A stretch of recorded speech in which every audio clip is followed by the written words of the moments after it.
Oh, good afternoon, madam. How are you? Yeah, Long. fine, ma'am. Fine, ma'am. How are you, ma'am? Yeah, I'm okay. Okay. Looking forward to your lecture, ma'am. Hopefully I'll do a good job. Thank you.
Are we waiting for some more participants, Kavita? Yes, ma'am. Yes, ma'am. Okay.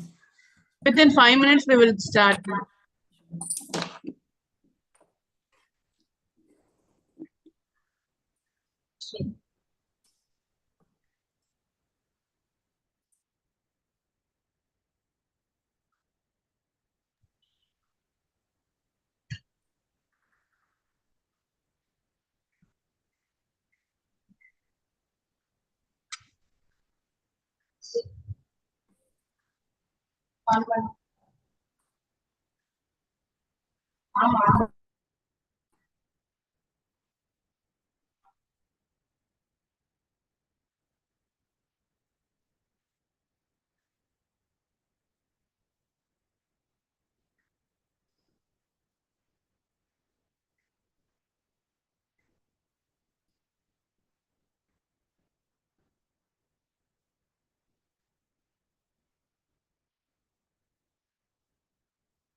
Ma'am, we will start in 2 minutes.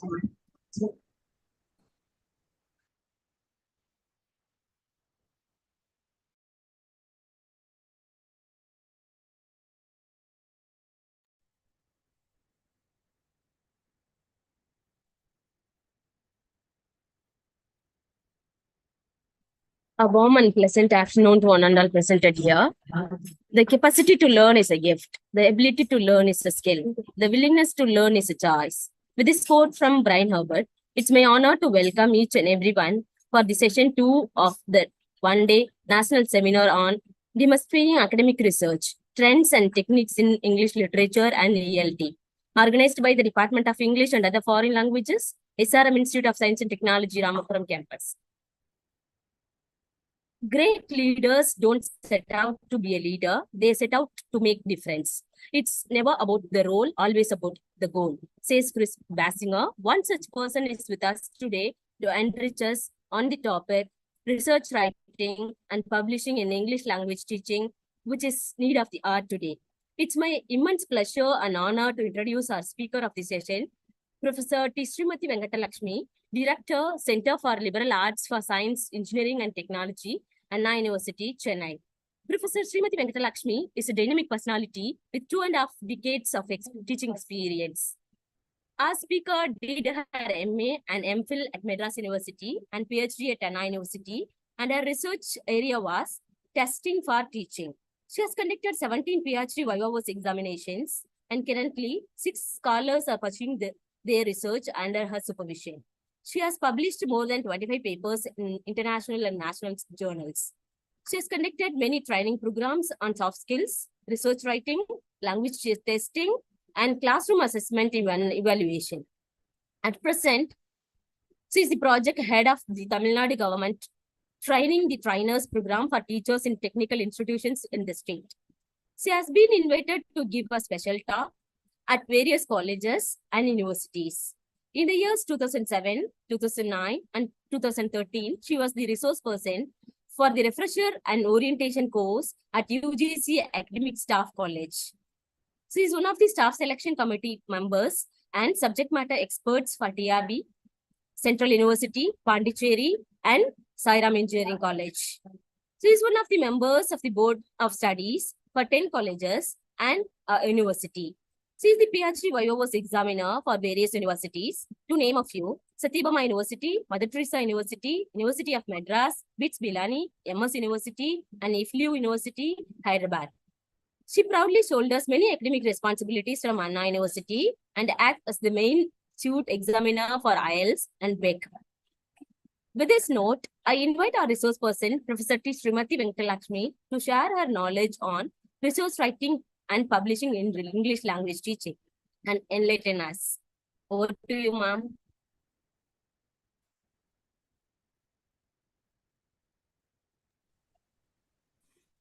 Thank you, madam. Very good afternoon to everyone present here. And thank you all so much for signing in on a Saturday afternoon to listen to a not very, perhaps humorous presentation, because I understand the post-lunch sessions are quite difficult. So hats off to you all for your commitment and your interest. Whatever I will be sharing with you all today on research and ELT will mostly be to do with the insights I have gained from guiding 17 of my research scholars for getting their doctoral degrees. And I have another 11 scholars left, hoping that, in the next 5 years before I retire, they will all be in a position to submit. So it's a huge responsibility. And also, most importantly, whatever I have learned of research and the kind of research that I have practiced in ELT are what I learned from Professor Saraswati at Madras University, my guru. So I belong to the Saraswati School of ELT Research. I have not diverted, nor have I changed too much my style of doing research. It has been the same ever since I began guiding research scholars. And also, I'm extremely grateful to the 17 scholars who worked and got their degrees, under my supervision, because they are people who are willing to commit at least 5 to 6 years of their life to doing research, of taking the difficult path, because they would have to go on field studies to collect data, and write at least a minimum of 3 drafts before their thesis would be finalized. So I understand, a hard taskmaster, but grateful that my students kind of believed in my style of doing research, and they were willing to kind of devote time, married women with children, some of them in the process of giving birth. So with all of that, they shared my dream, and I'm eternally grateful to them for that. Well, I'll begin by sharing my PPTs, and those of you who have questions, maybe those of you all listening are in various stages of doing research.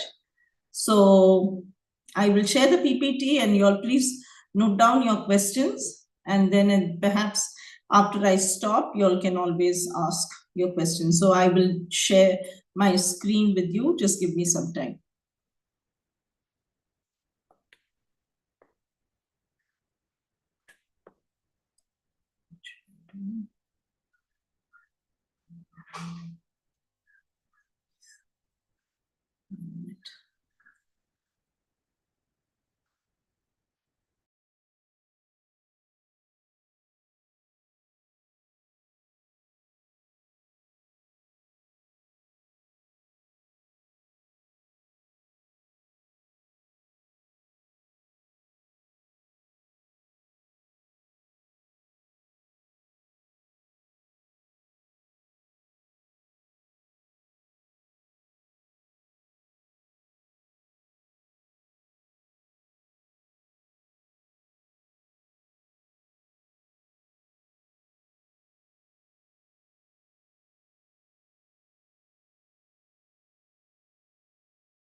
Ma'am,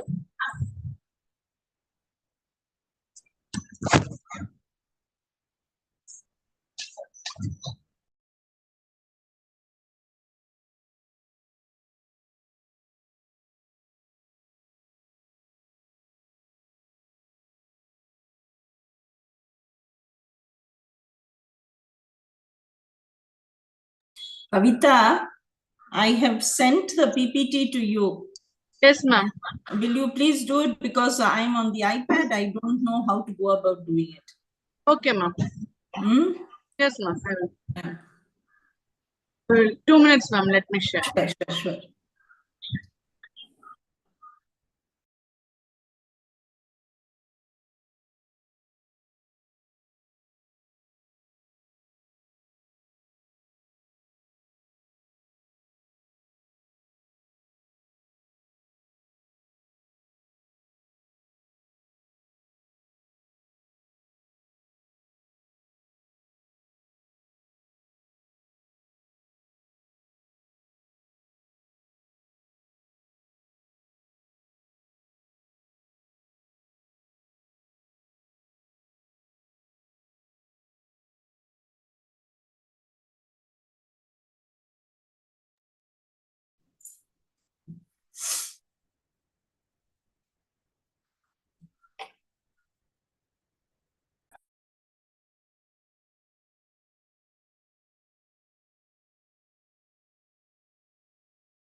Is it okay, Kavita?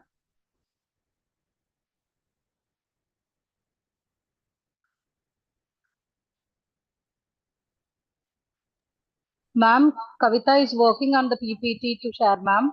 Okay, fine, sure. I'm extremely sorry for this. It's okay, ma'am. It's okay.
Ma'am, yes, ma'am.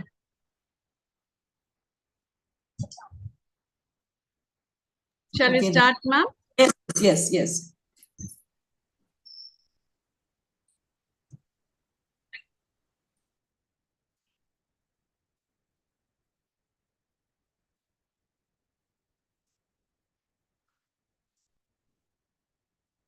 Okay, then, Kavita, we can move to the next slide.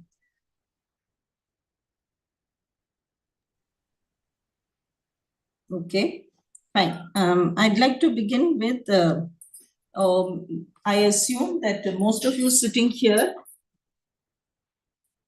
just a minute. Well, I'd also like to say hello and good afternoon to my first scholar. I think I see Yuvraj in the list of participants. Thank you for attending the session, Yuvraj. I'm sure you'll be able to give good feedback at the end of it. I believe that all research supervisors are very sentimental about their first candidates. And I particularly feel that if your first student is a kind of a star, then I think the rest of the students also have a good role model and somebody whom they feel is a benchmark. In that way, Dr. Yuvraj was, to me, I feel personally, gave that kind of a very good start when I began as a supervisor, because he got such very good reviews when he completed his research from both the foreign and the Indian examiners. And I'm eternally grateful for that. And I never tire speaking about how much it means to a supervisor to have a very good student who would, initiate that research in them, the journey of doing research in them.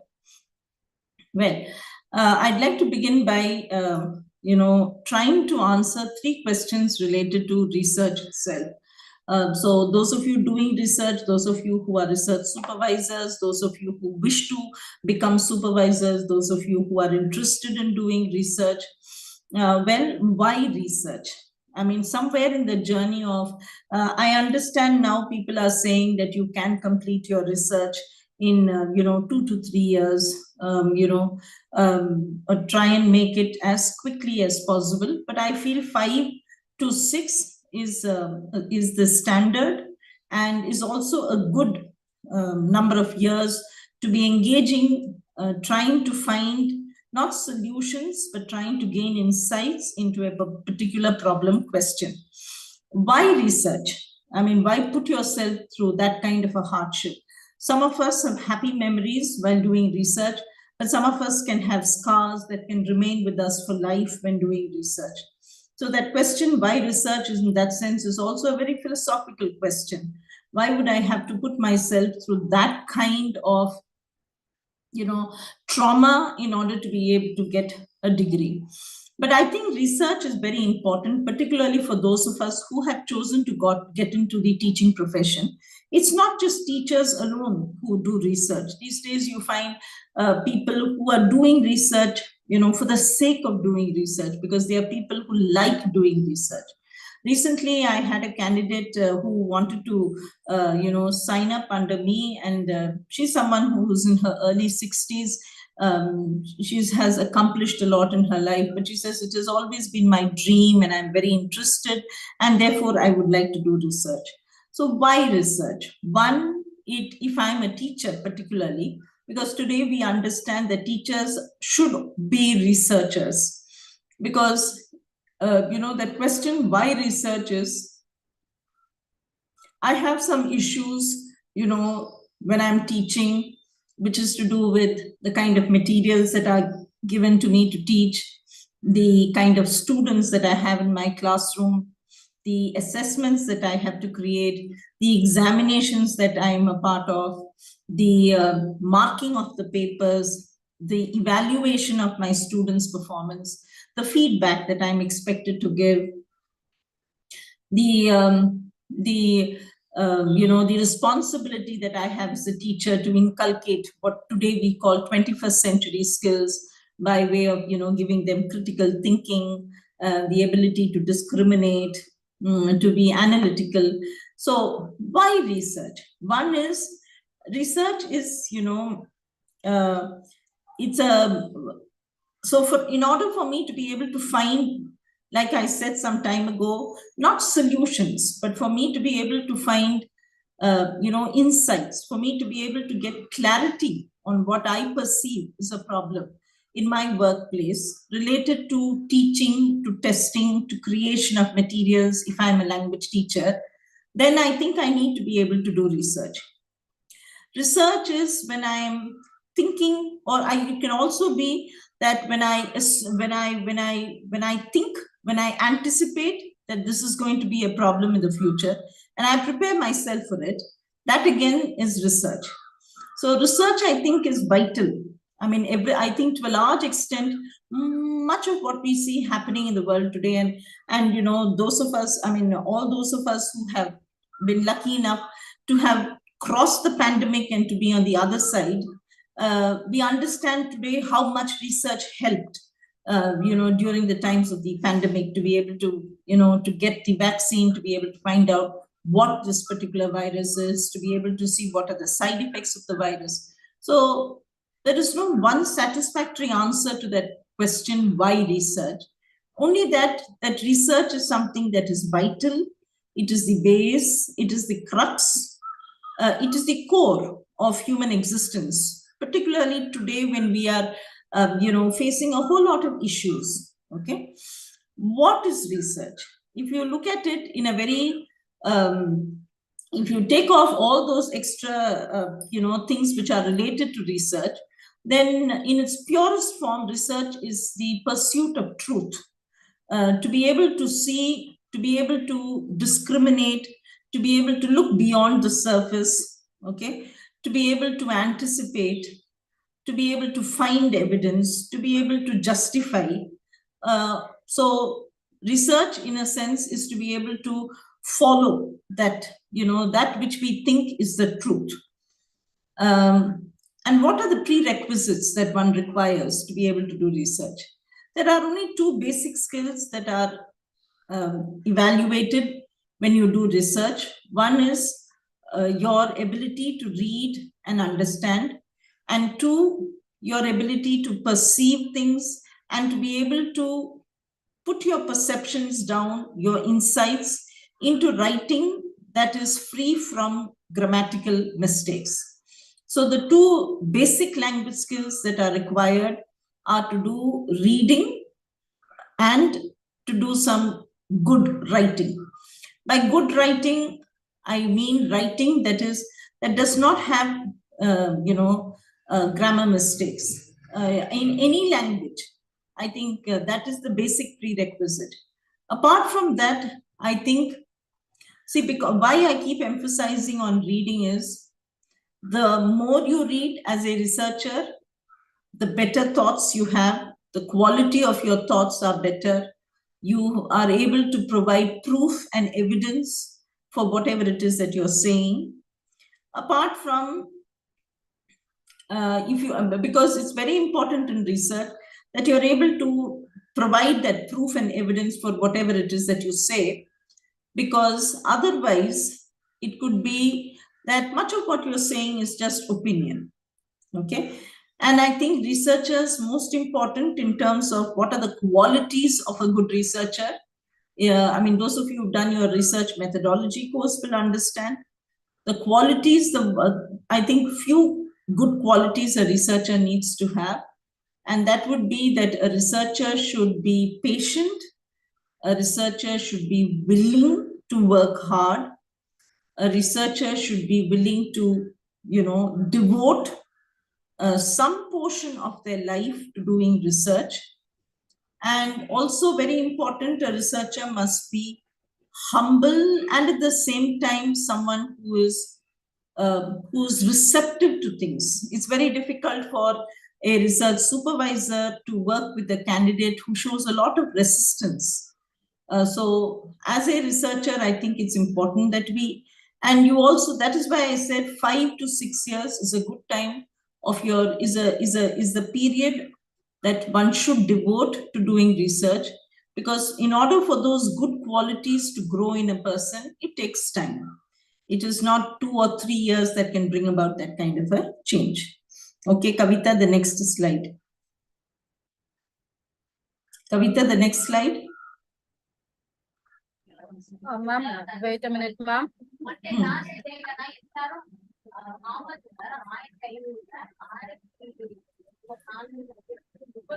Should I push it up? No, I can't do that because you're. Stop share பண்ணிக்கலாம். Stop share this time.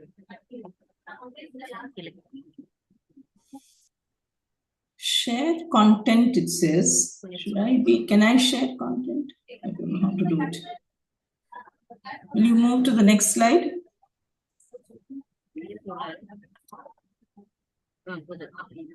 Ma'am, Okay, is this the second slide, ma'am? Is this the second slide? 1 minute. I've got it here on my phone. Yes, research in English language teaching. Okay, ma'am. Fine. Okay. So why is research in the field of English language teaching very relevant in India?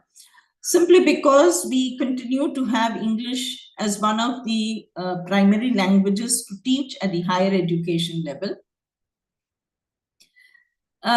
And no matter what official policies are, I think most parents who continue to take decisions relating to their children's education prefer that their children also study the language because they feel it's a language of mobility. It is a language of respect. It is a language that no matter what our feelings, personal feelings towards it may be, I think to a large extent, it's a language of opportunities. So I think we must have a very workaday, very mundane, very official kind of a relationship with English because it no longer enjoys that kind of a status in India, which is a good thing. But we also understand that for those of us who are fluent in the language, we know the kind of, worlds that it has opened up for us. Okay.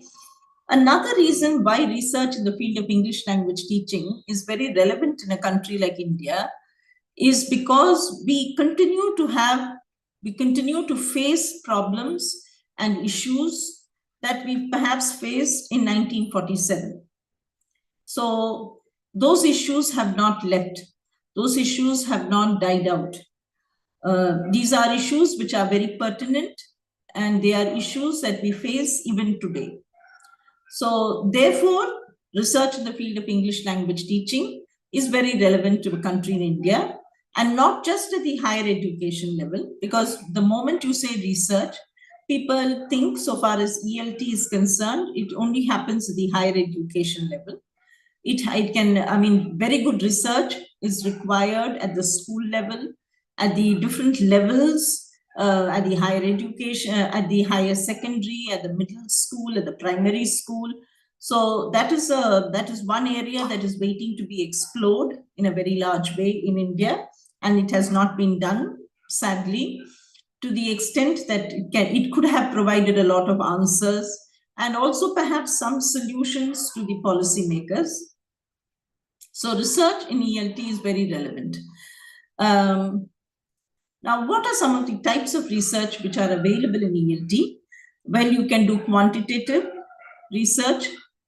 You can do experimental research where you will have a pre-test and then you will have the post-test. You will have the experimental group. You will have the control group. Or the kind of research that people like me do, mostly qualitative, which is not making too many changes to the research or to the target group, but to learn a lot from just observing, from talking to people, conducting interviews, and also perhaps maybe to,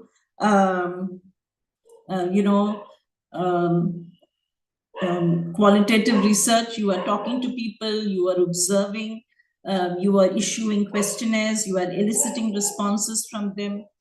Or exploratory research, the kind of research that people like Yuvraj did, where you arrive at your hypothesis at the end of your research.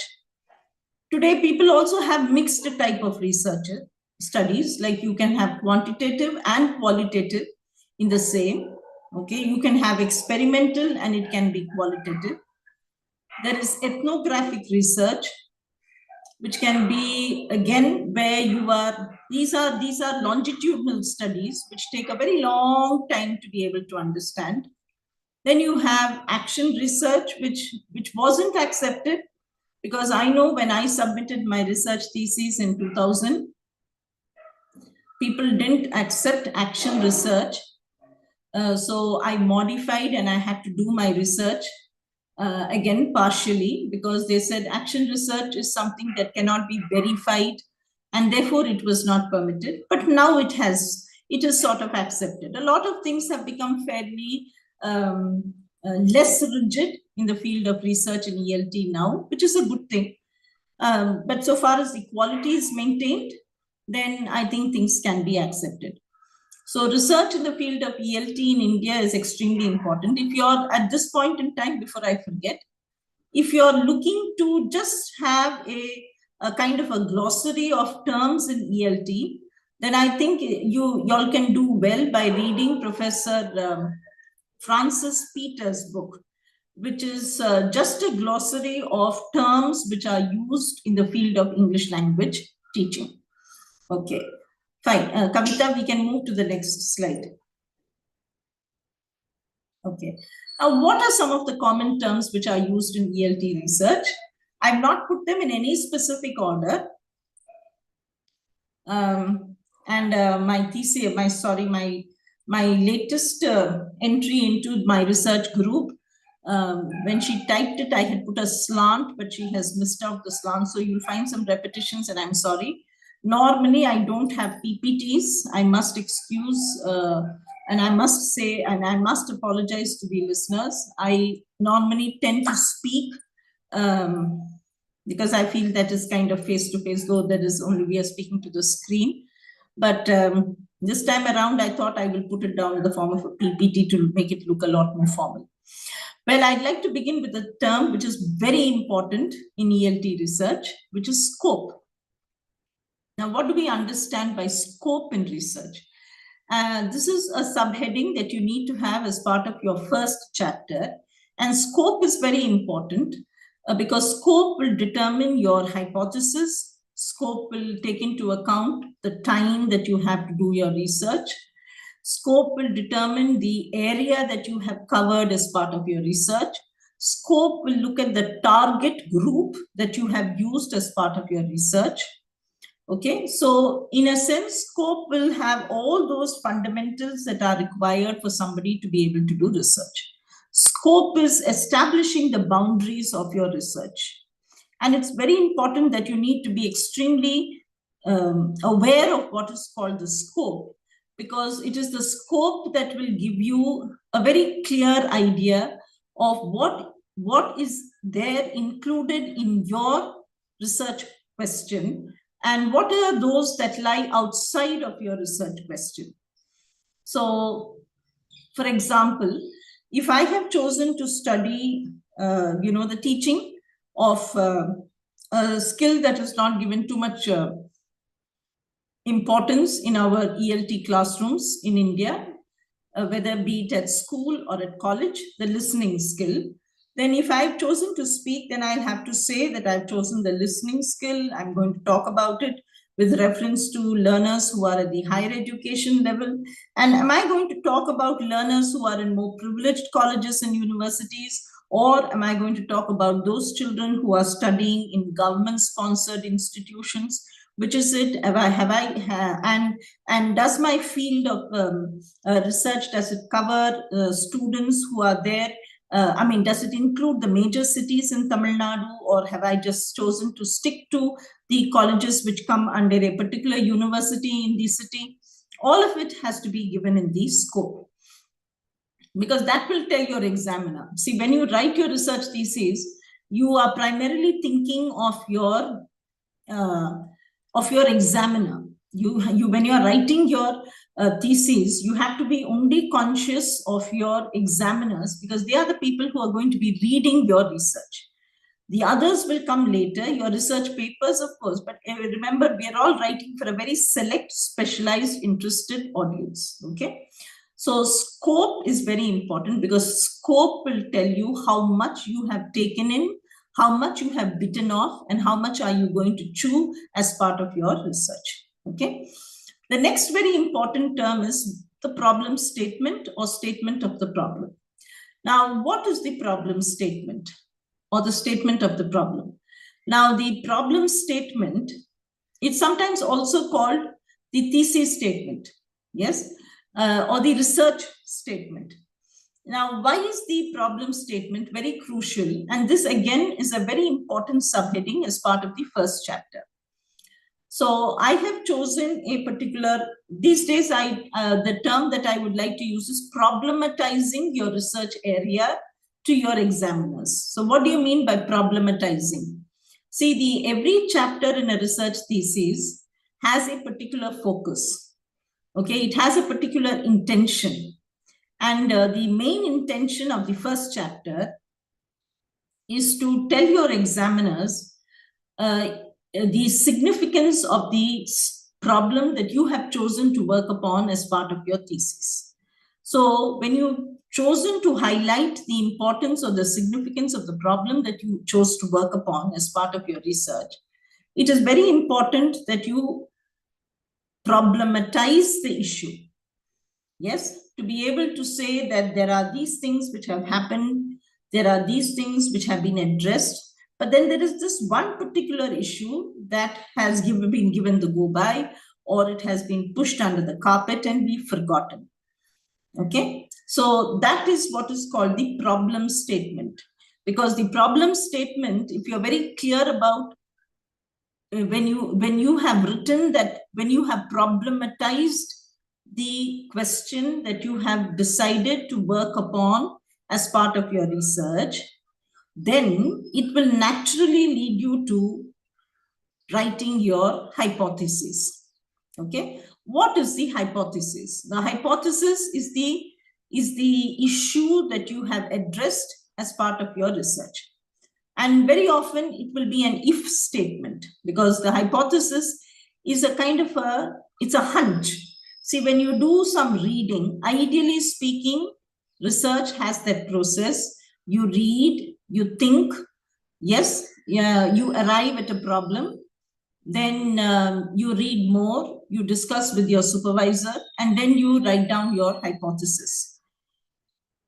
So when you talk about writing the hypothesis is a hunch that I have, which has come about before I have actually begun my, before I have concluded. I mean, when I begin my research, I will have this hunch. A hunch is a kind of a feeling, a gut feeling which I have, which says that if these conditions are present, then this is most likely to be the outcome.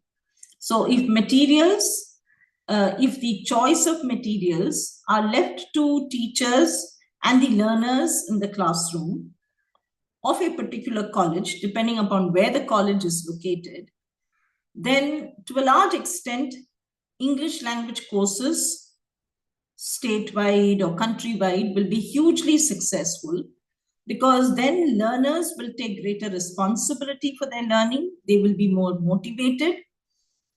They will be more interested, and teachers will also be very interested in teaching. They will be very creative in the classroom.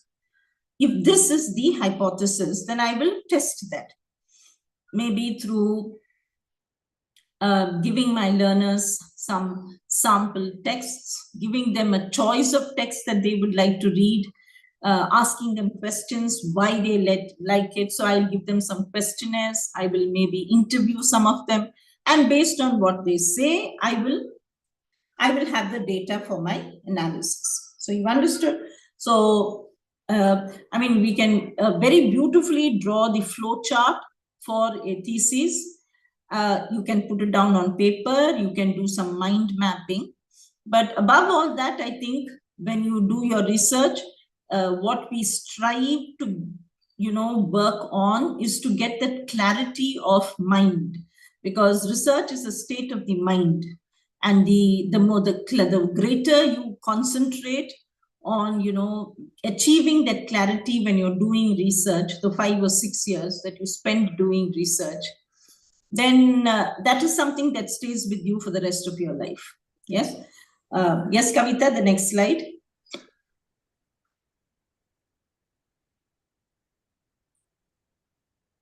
Kavita, yes. Yes, I'll continue. So that is the hypothesis statement. Now, what are objectives?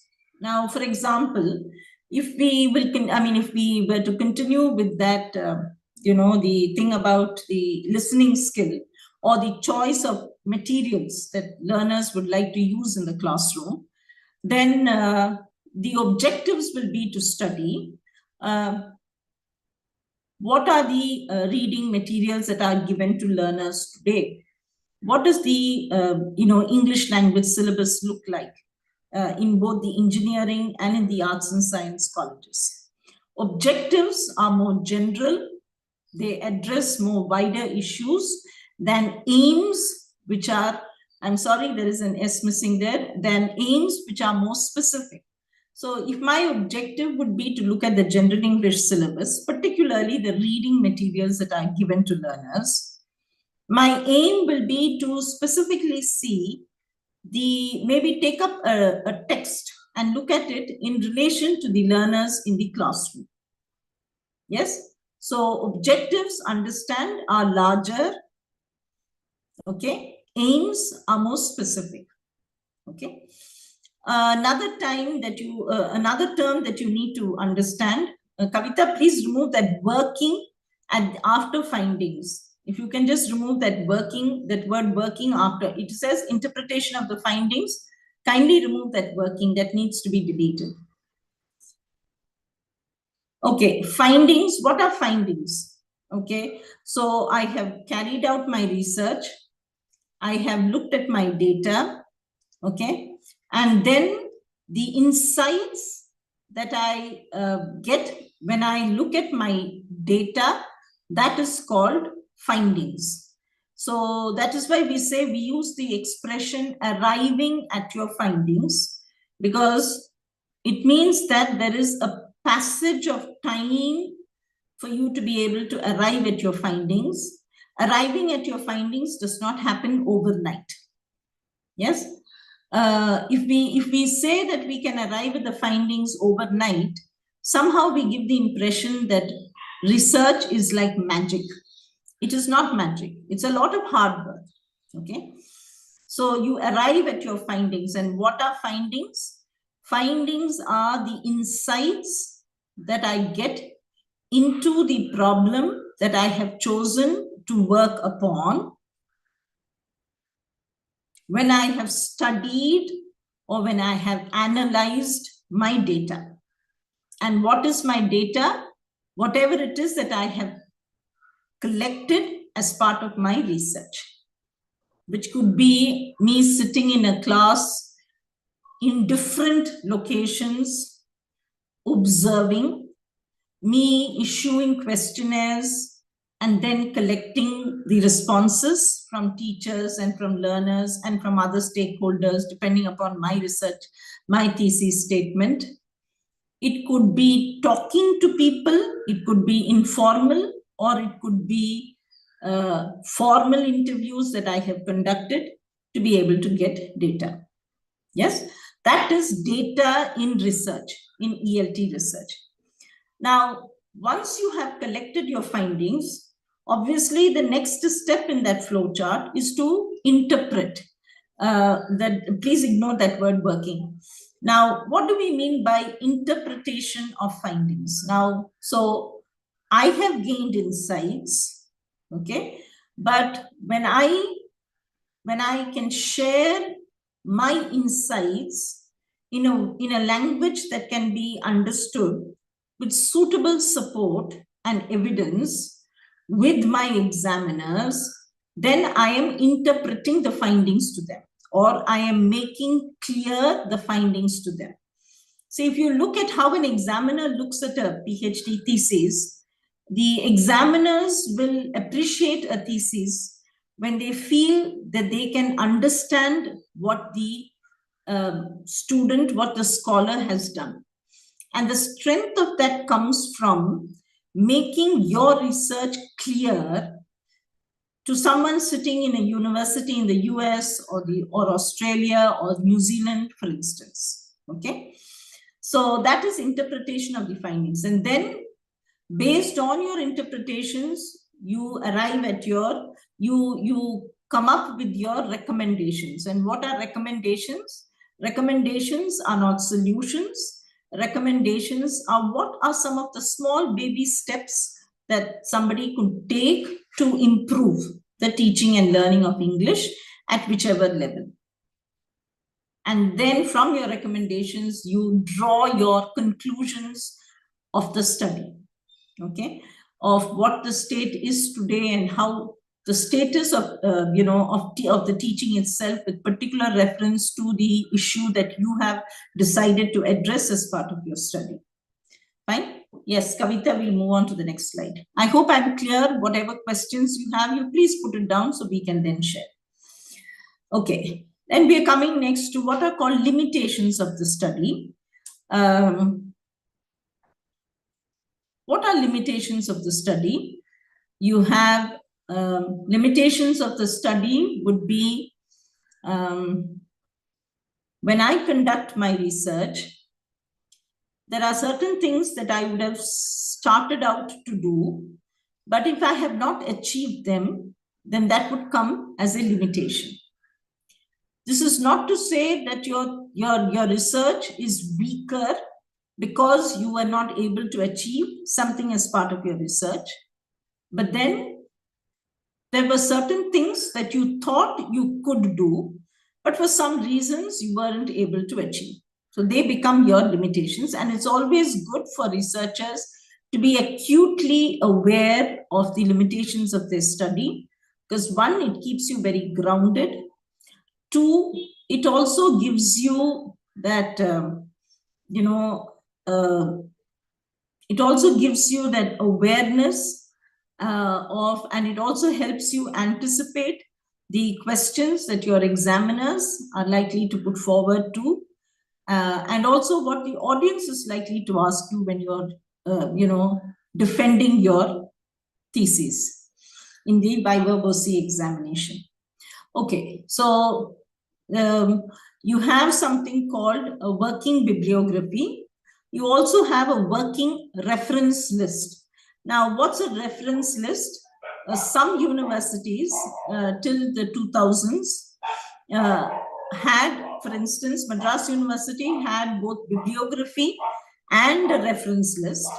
Whereas Anna University pulled out the bibliography as early as 96, because I remember when my sister submitted her thesis, even then they began with the with the practice of having only a reference and not a bibliography. So what is a working bibliography or what is a working reference? So I said much of good research is reading. So when you're reading, you're collecting a lot of material and then you're going through those references. And what is a reference and how is it different from a bibliography? A bibliography is a mere reading list, whereas a reference is a work. It could either be a book or a journal that you have actually included in the text of your thesis. So that is a reference. So when you start reading, you are reading everything. You are reading everything that is, only tangentially related to your research problem.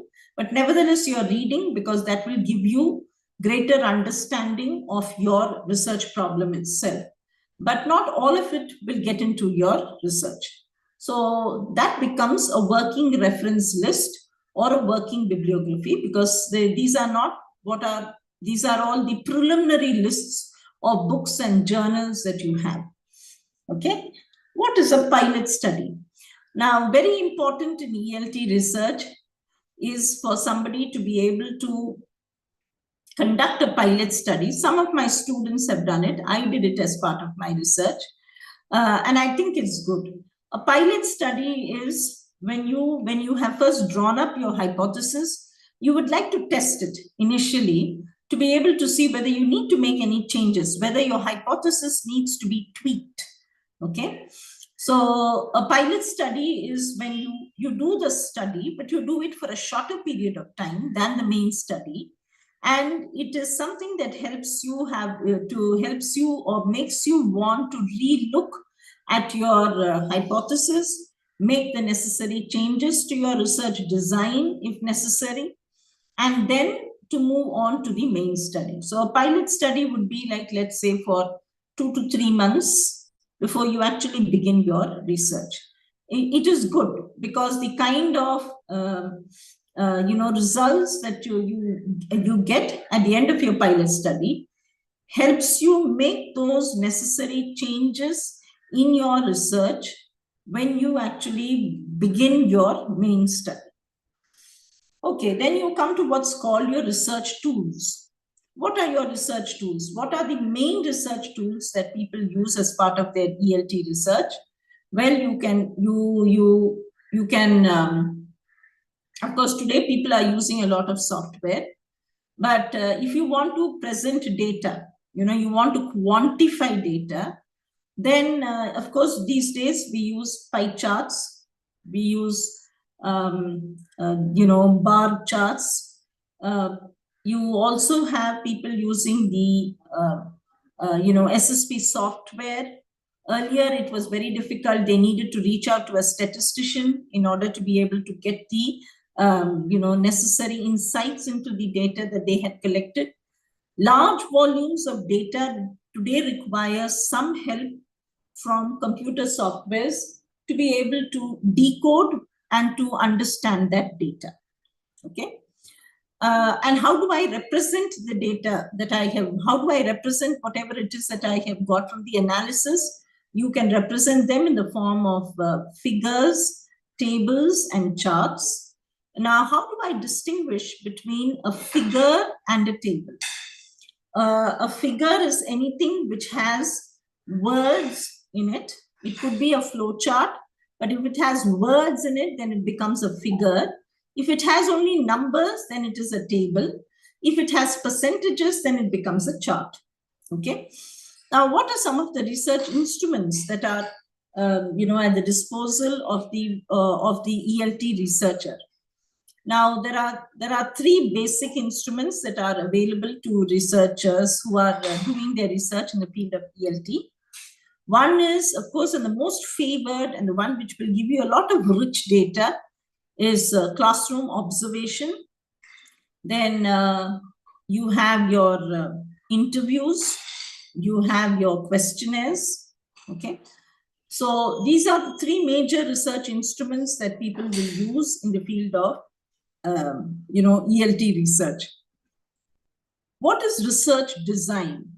Of late, examiners expect that there is the research thesis, at least for 2 to 3 pages describes the research design. So what is the research design? After I have drawn up my hypothesis, I will have to test that hypothesis.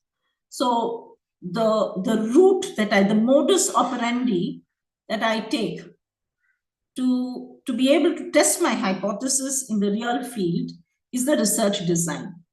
So am I going to conduct a study where I get a lot of students, this will all depend on the hypothesis and the research problem.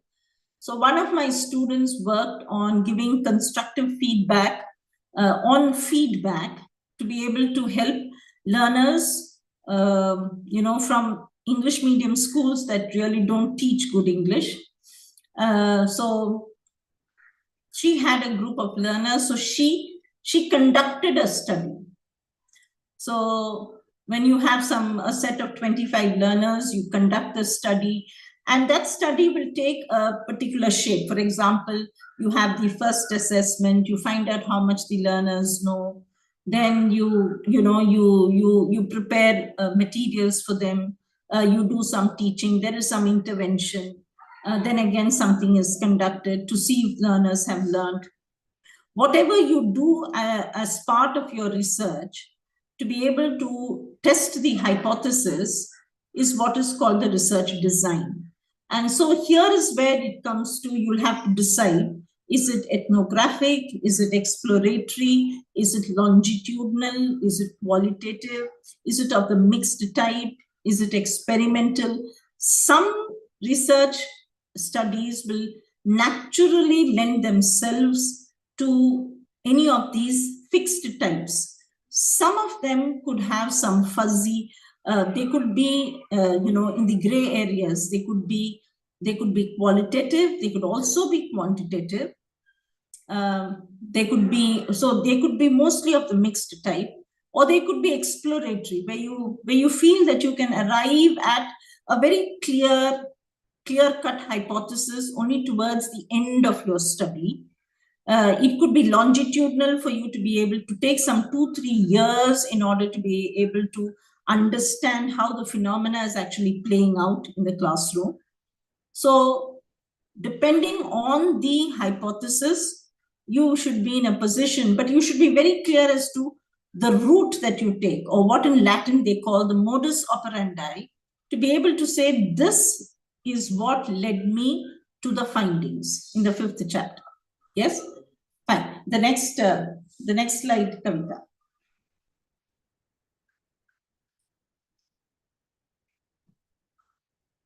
Yes, Kavita, the next slide.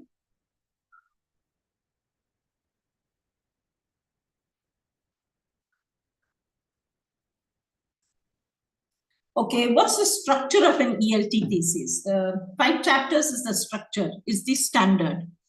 Of course, if you think that your 4th chapter, which is generally a report on the study that you conducted, let's say if it exceeds around 100 odd pages, if it goes to something like 120 pages, then for reasons of convenience to your examiners, you can break it up, and then your concluding chapter could be the 6th one rather than the 5th. But normally people say, but one of my students who got his degree, recently, Dr. Sudarshan, Dr. Nalini, her thesis went beyond 100 pages. And so for reasons of convenience, we split it up. And then we wrote also a note as part of the 5th chapter, which was a continuation of the 4th chapter, to tell the examiners why we are splitting up the 4th chapter. Okay. So, but otherwise 5 chapters is the standard. Okay. The chapters are normally given the following titles. You have the introduction, then you have the literature review, then you have background to the study and the research design, report on the study conducted, and you have the conclusion. Let's take each of these chapters now separately, and we'll try and understand what is the focus, why now, right? What is the purpose of each chapter? Yes, Kavita, the next slide.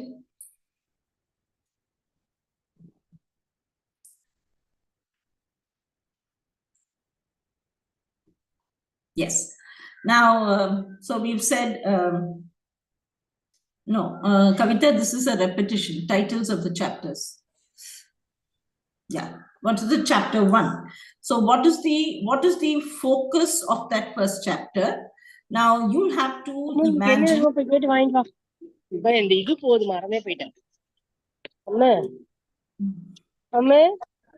Participants, kindly mute yourself.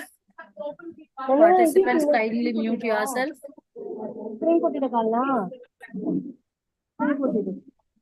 Kavita, is there no way in which the host can actually mute everyone and sometimes- sweet corn.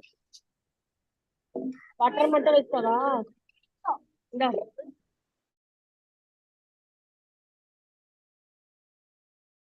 I muted one. Yeah, right. Yes. Thank you. Sorry So, for the inconvenience. no problem, no problem. Okay, so if you're looking at the first chapter, the purpose of the first chapter is to kind of, like, you look at a play, the first chapter is to actually introduce the main characters, is to be able to give some idea of the plot. So, when the drama begins unfolding, people will have a greater understanding and clarity. Okay, so the first chapter, the purpose is to highlight the significance of the problem that you have chosen to work upon. And you have to think of the triangle overturned.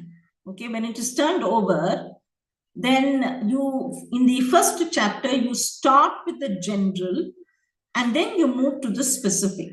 That is what is meant by highlighting the significance of your research study. Because throughout the first chapter, whatever you say, you are saying it with the intention of emphasizing the importance of that one research issue that most people have ignored over a period of time. Yes? Or like I said, conveniently pushed under the carpet, or it has been given the go-by, as is very convenient in a country like ours. So when I say you present the overview, you kind of say what the current status is in the research area, in the context in which you have carried out your research. That is the overview.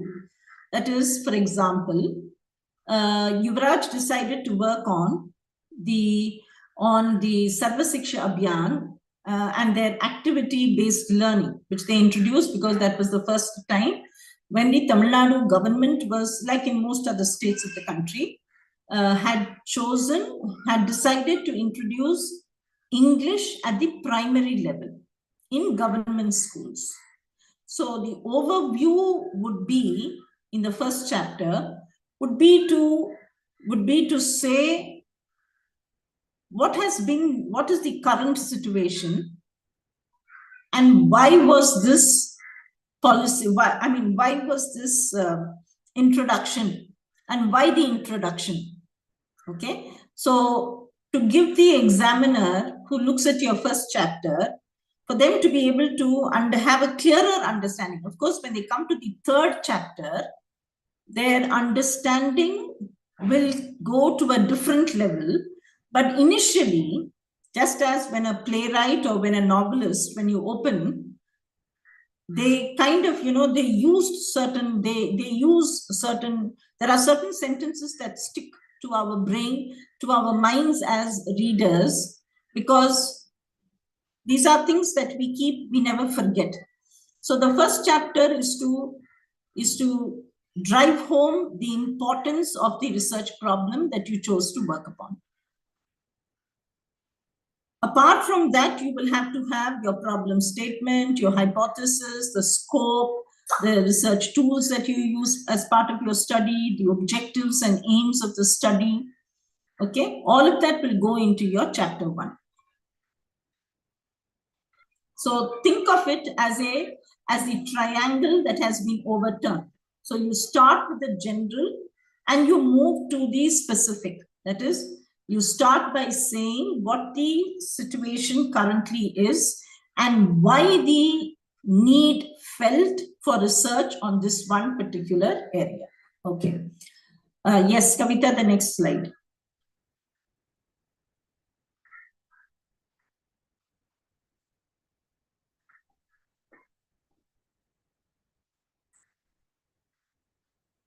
Okay, so chapter 2 will be called generally the literature review.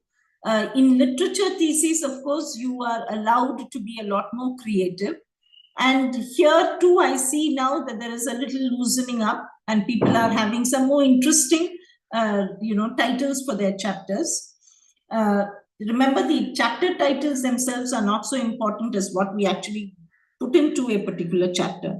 This is a very important chapter. What we call the review of literature. Now, what does that review of literature need to have if it's an ELT thesis? So the review of literature is to show the extent of your scholarship to your examiners. The extent of reading, understanding, the depth of understanding that you have now, the depth of understanding that you have reached, in the area that you have chosen to work upon should be something that should come out in the second chapter. And so you need to be able to read a lot of literature that is related to your study. How far can you go back in reviewing the materials that are relevant to your study? How far can I go back? People say, keep it from now, work backwards to, let's say, 7 years. That would be the ideal. But remember, you can use something that people have said in the last century. It can be taken, it could be any material, provided you are able to show the relevance of what is said there to the current status with specific reference to the teaching of English, to the particular level that you have chosen to work upon. So there is no hard and fast rule as such. But yes, you need to have a lot of research articles, journal articles in standard peer-reviewed journals that you have read and understood that you will report in your thesis. So when I say kinds of materials that I will need to review, it will generally be books. It will generally be the two major categories would be books and journal articles. You can also look at newspaper articles. You can look at interviews. Anything can form a material in research. In that way, research is a very freeing experience, because then you understand that anything and everything can be part of your, can be something that will feed into you looking at your chosen research problem from a very interesting and a very innovative perspective. So there is no restriction. But then when you're looking at journal articles, a word of caution, look at journals which have both the hard and the soft copy, because sometimes whatever is given in the soft copy version alone may not be based on any solid research. So the insights drawn are not really going to help you in that way. So you have to very carefully choose the journals that you will be reviewing as part of your research. Okay. Then the third chapter. Kavita, I think we can change. Kavita, review of.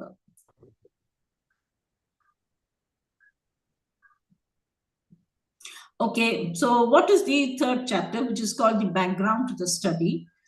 The primary aim of the third chapter is to help the examiners, particularly the foreign examiner, understand and not merely stop with understanding, but also to empathize with the context in which the research was carried out. That is very significant.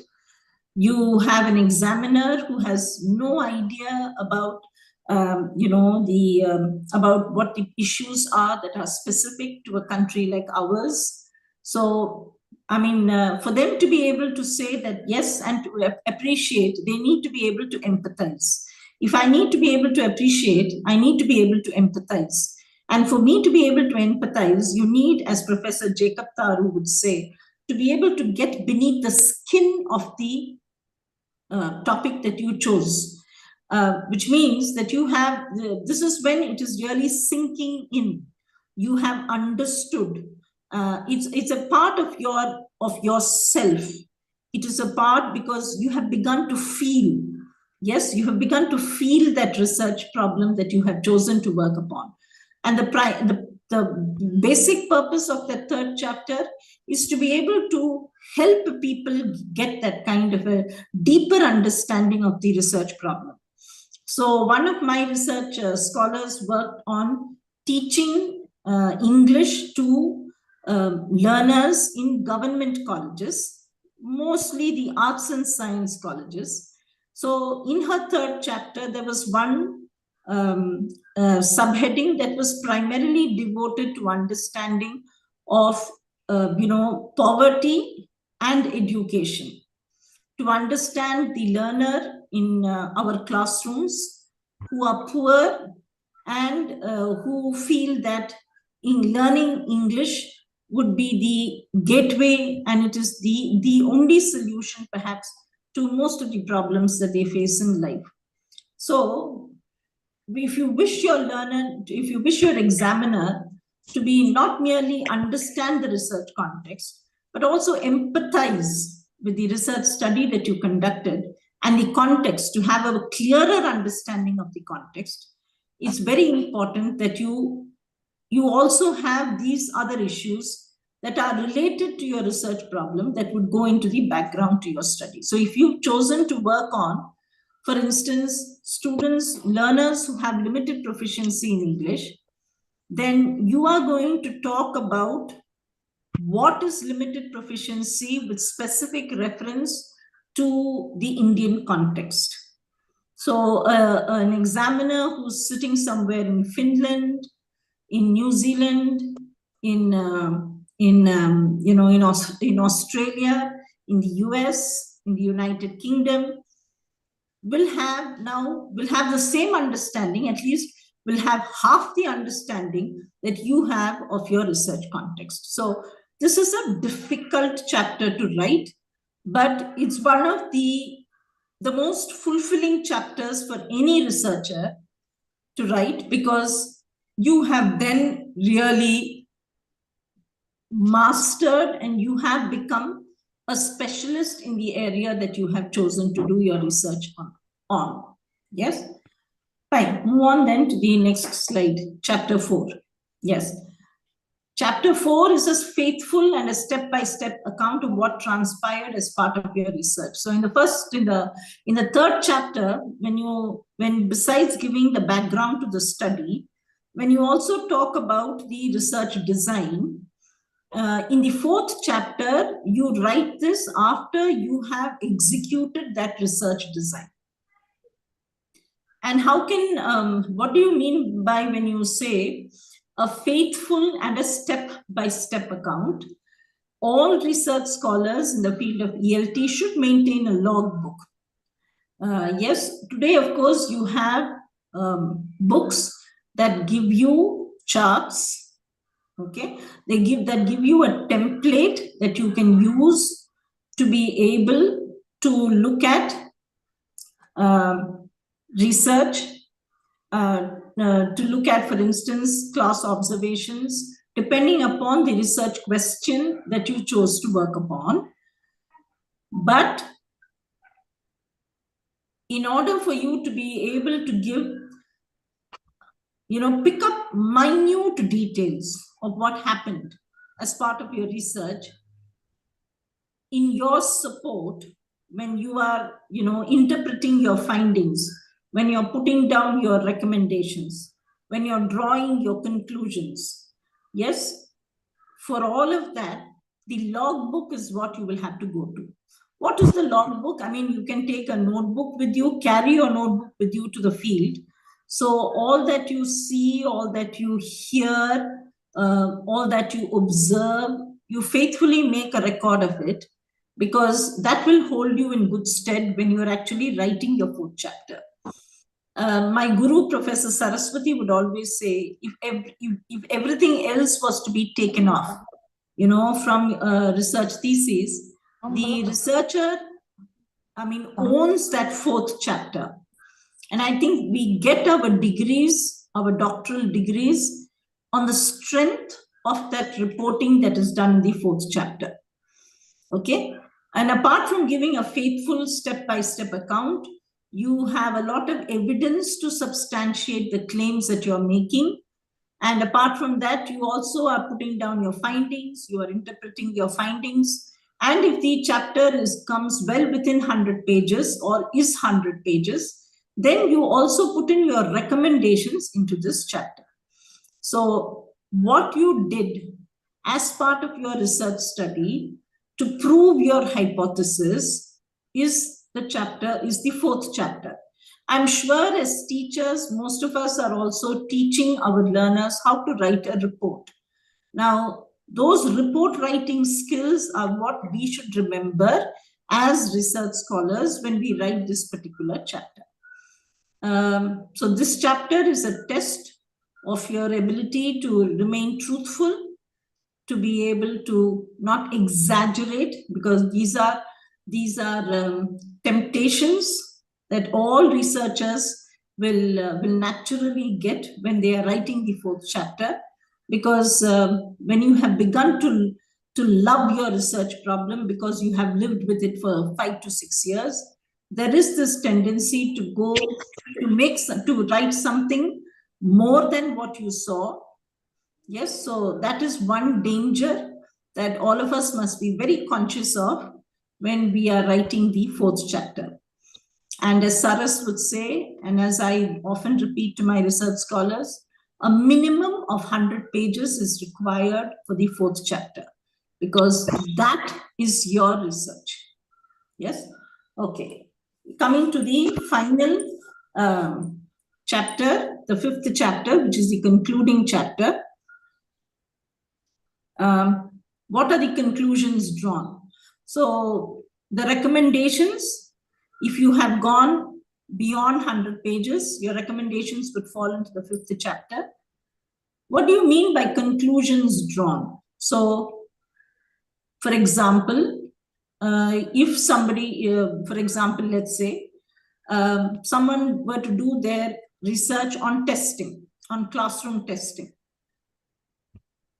One major conclusion drawn, the assumption is that, because most of us as teachers are very conscious of this saying in English that examinations are a necessary evil. We've extended that conveniently to tests as well. But in the course of the research, you would find that perhaps children are excited about testing, that they are not test weary, as we generally assume them to be. So the fact that the excitement of tests is what excites most learners is one major conclusion that is drawn. You don't have it as a separate heading, but this is what will be written in the last 2 paragraphs of your thesis, which kind of sums up what your research has been about. And what are recommendations? These are not great policy decisions that we are putting across, because research towards getting a doctoral degree for a person who's not in the medical field is not to create policies, but only to gain further insights into the research problem. And also, let's be very clear that our research theses are only a journey in that process.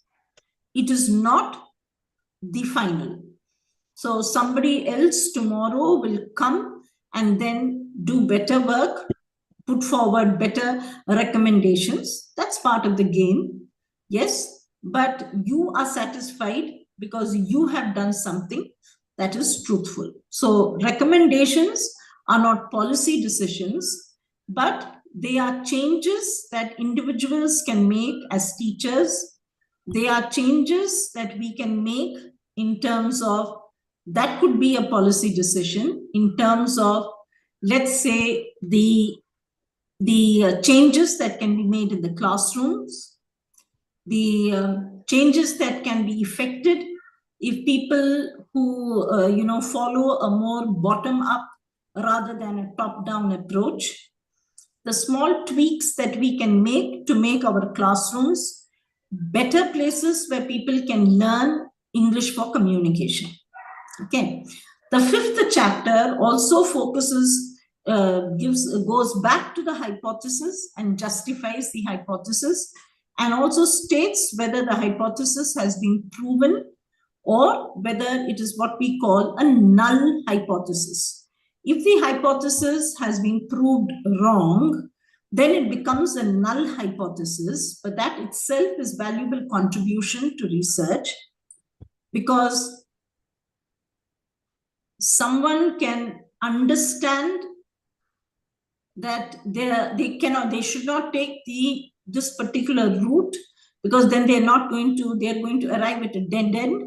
It's not going to lead them to gaining insights into that particular research problem. Yes.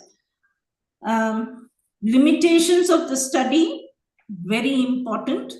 Like I said, as a research scholar, I must be conscious and aware of what are some of the things I set out to do, but I wasn't able to achieve. What I could have done, but I was unable to for various reasons, or what I didn't do because of some oversight. All of that would come under limitations. And it's important that you are aware of the limitations of your study, because that way it means you are better prepared and you are also anticipating some of the questions from the examiners. In a way, your limitations can also be converted into suggestions for further research. If there has been some oversight, that can become another research problem. If there's something that you did not do, but you feel you could have done, that becomes another research problem for another researcher to work upon. Now, suggestions for further research are very important, because no research study, like I said some time ago, is an end in itself. It's only a part of that journey towards understanding a problem. Yes. So this would be the conclusion. Now, which chapter should I write first? If some of you are in the writing stage, which chapter should I write first? Begin with the 2nd chapter, because in a sense, it is the easiest, because you only have to read what other people have written, and then you need to be able to put it down after you have made sense of whatever they have written. You ideally must start with the 2nd, complete the 3rd chapter. Then once you finish your research study, your 4th chapter, once, of course, you finish the 4th chapter, your hands will be itching to write the 5th chapter. Once you have finished that 5th chapter, then I think you are sort of ready, and the clarity you have to be able to write that 1st chapter. So treat the 1st chapter like you would a novel. Okay. And something that I learned again, which Professor Taru said, he would always say, till the 4th chapter, research scholars need to use language that is clinical, okay, that is sanitized, and free from any kind of issues that they could be found fault with. But in the 5th chapter, he says that the research scholars must be given the free hand, so they would be able to write what they think are some of the changes that need to be made in the current teaching learning situation in order for good things to come out of it. Yes. So this would be the order that you all should write. And once you finish that 1st chapter, then you write your abstract. Okay, because then your examiners, when they read that abstract, will have a very clear idea of what it is that you did as part of your research. And the abstract is the test of a researcher's writing ability, because anyone who has done good research should be able to explain what their research was all about within, let's say, a matter of 5 to 7 minutes. It does not require more than half an hour to be able to explain what your research was all about and why is that research so significant. Okay, fine. We move on then to the list of writers in ELT that anyone who's doing research in ELT needs to be familiar with. We're coming to the last slide. Okay, Kavita, the next slide.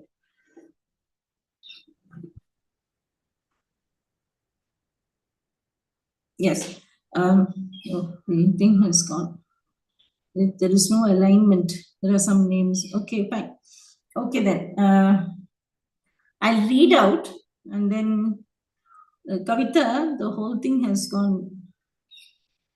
How do we do now? Is there some way in which you can? Okay, I'll read out the names and then you all will know. Bernard Spolsky, very interesting. Then you have, of course, Widdowson. Rod Ellis, a little difficult, but anyone who's doing on second language learning, second language acquisition needs to be familiar with Rod Ellis and his theories on second language acquisition. David Noonan, eminently readable. Stern, to be able to have an understanding on the fundamental concepts. Howat, to have to understand the history of English language teaching. Jack C. Richards, and of course Rogers too, to know the methods. If you're working on, like one of my students is working on the post-method era in ELT. So you need to be able to trace what are the various methods. Start with the communicative language teaching and then the task-based language teaching. I forgot to put the name of Professor N.S. Prabhu here. You all please note it down. His second language pedagogy is a Bible for those of us doing research in India. Adrian Holiday, very interesting. Stephen Krashen, those of us doing research in writing. Anne Burns, someone like Franz Fanon, if you're working with disadvantaged learners, then he's one person you should be very familiar with. Professors from ELT, from English and Foreign Languages University, Hyderabad, Professor Prema Kumari Dhiram, Professor Jacob Taru, Professor M.L. Tiku, Professor N.S. Prabhu, Paulo Freire. Again, if you're working with poverty and education, Paulo Freire is there for you. Suresh Kanagaraja, today people are all talking about trans-languaging, a man who's breaking those, all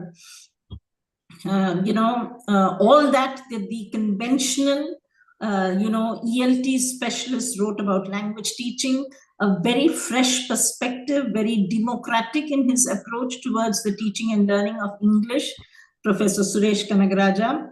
Philip Altbach, for his understanding of how the university system works in India.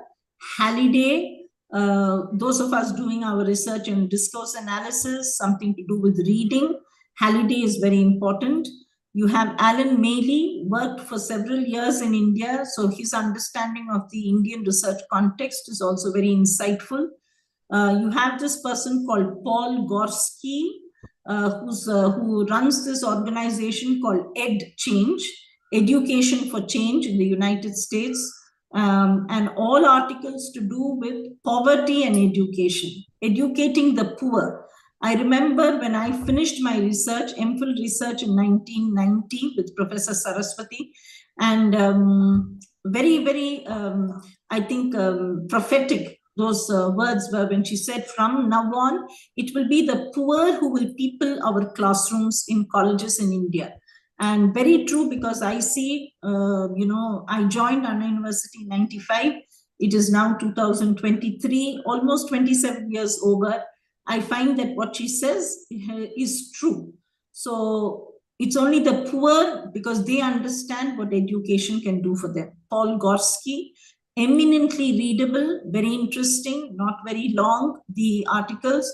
And you'll find most of his research papers, his articles appearing in a journal called Education, the Leadership Journal.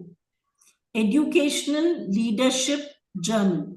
It used to be completely free on Google, but now some of the articles, at least for some period of time, they don't share it with you. But the Educational Leadership Journal is a wonderful journal for anyone to be able to read if you're working in that particular area.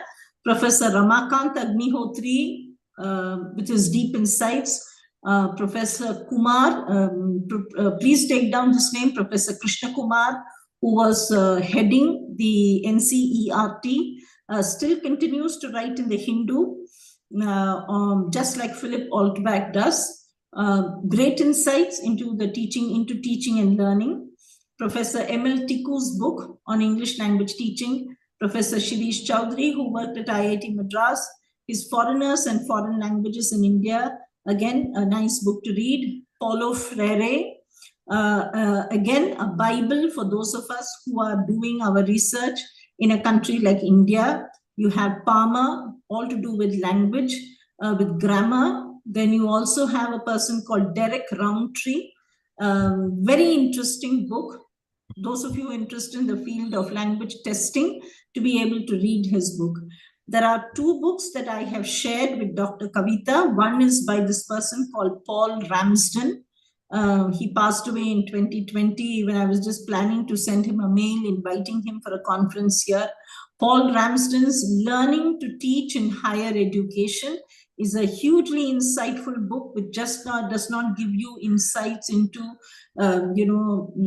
teaching. It gives you insights into creation of materials, into assessment, into feedback. So Paul Ramsden, Learning to Teach in Higher Education. I request the organizers of this particular session to be able to share it with all those of you. These come in PDF. I've also shared The Road We Make by Walking, which is a kind of a conversation between Robert Miles and Paulo Freire. And it's a book that can entirely change you. See, there are some books in ELT which are hugely transformational, that when you read, you are bound to change, not just as a teacher of a second language like English, but as a research scholar. Because I think research is the most exciting thing that can happen in all our lives, because it's a journey, it's a bond that you also build with the person who's your guide. Sometimes it is the guide, the scholar becomes the guide, at a later point in time, because the insights that the scholar brings to the topic. So to me, my excitement about research comes because when I see young people excited about what they are doing, the kind of insights they bring, the observation stories they have to share when they go to the field and they return. So keep that excitement alive. I understand 5 to 6 years is a long time when you are in your 20s. I began my research when I was 25, 26, and I went on till I was around 32. So fairly long period of time. And you think that you've lost out so much in life. But I would say, when I look back now, I would say those were years that helped me and shaped me the person that I am today. So keep yourselves happy. And also very important that some of us perhaps are not very fortunate to have had research supervisors who are, true supervisors in that sense. In MPhil, I had a wonderful person who introduced me to the field of ELT, Professor Saraswati. I kept those happy memories when I didn't have a very good experience when I was doing my doctoral degree. But nevertheless, this sustained me. Okay, this sustained me. And I think that is what you all should all be looking at. And don't, please, for heaven's sake, look at PhD research from a very narrow perspective of, can I do it in 2 years' time? Can I do it in 3? Then you lose out on that fun element. A lot of PhD research is a lot of laughter, okay, with all the hard work. And I know how much of hard work my scholars have put in. I know how people like Yuvraj and all, gave up a lot of his movie going just to stay back and look at the data that he had collected. But today I know, I know that he has turned out to be a much better researcher than me, and also a much better teacher. And I think this has partly come from what he did as part of his research. So this is a transformational experience in your lives. So never look at it from a, from that very market kind of a, from a very business-like perspective. Research is never that. It comes with a lot of hardships. It comes with a lot of tears. But remember, not everyone has that, that blessing of having that DR before their names. So you have to be in a position to be able to earn that. And to be able to earn that, you must be in a position to forego something to be able to get it. And it will stand you in good stead throughout your lives. Your students will definitely appreciate you, because a good researcher makes a good teacher.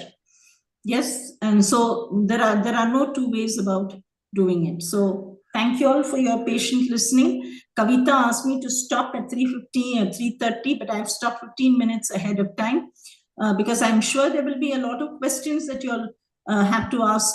And please go ahead and ask your questions. Shall I Yes. start the PPT, Yes, ma'am? yes. With your permission, shall we share this PPT to the participants? ma'am? Yes, ma'am. If it's of any use to them, you can share it. Yeah, sure, ma'am. Dear participants, this is time for QA session. So kindly post your questions in the chat box. Otherwise, unmute yourself to ask the questions. Very good afternoon, ma'am. Good afternoon. Ma'am, Can you I'm hear doing me, a ma'am? PhD in ELT. Yes, I can. Yes, ma'am. I am Raju Duli. I'm from IIT Bhubaneswar. I'm doing PhD in English language teaching, ELT. Ma'am, I'm in the third year. My question is, how do we come to know that sampling technique when ELT? Because I'm focusing on rural student speaking skills. When I proposed my title, my study, and my DSC members asked me to what is the justification behind taking only rural schools, and why not private schools like that. That kind of questions were raised when I was giving my PhD proposal. So how do we know about that? If you know, please share your experience on this aspect, ma'am. There is a lot of research on how do I go about this, something called random sampling. Okay, or there is a method in which I select. But I feel that if you need to be able to get a sample, see, the whole purpose of saying that I'm choosing a sample is that sample must be representative of the larger crowd that you have not been able to reach out to as part of your research, because it's not possible. Yes. Now, when you say what you have chosen to do, and also let me tell you one thing that, when DC members ask you a question, very often they are checking to see not just that your intentions are correct, but that you are also very serious about whatever it is that you want to do. So as a researcher, it is your responsibility to be able to know. When you say you have chosen rural schools, how many schools have you chosen? And in what ways do they qualify to be rural schools? Yes. What is the student population in these schools? Because one of my students started to work on the tribal schools, and we found that after the pandemic, many of these schools had shut down. So there were no students in those schools. So you will have to see now what is the population you are looking at. See, anything between 50 to 75 is a good number. And when you collect data from 50 to 75, you'll have a huge amount of data. And what you're reporting must be, again, a very representative sample of that 50 to 75. So how many are you looking at? Ma'am, right now I'm focusing on 4 schools, ma'am. 4 Yes. rural schools. In each school, there are 60 students.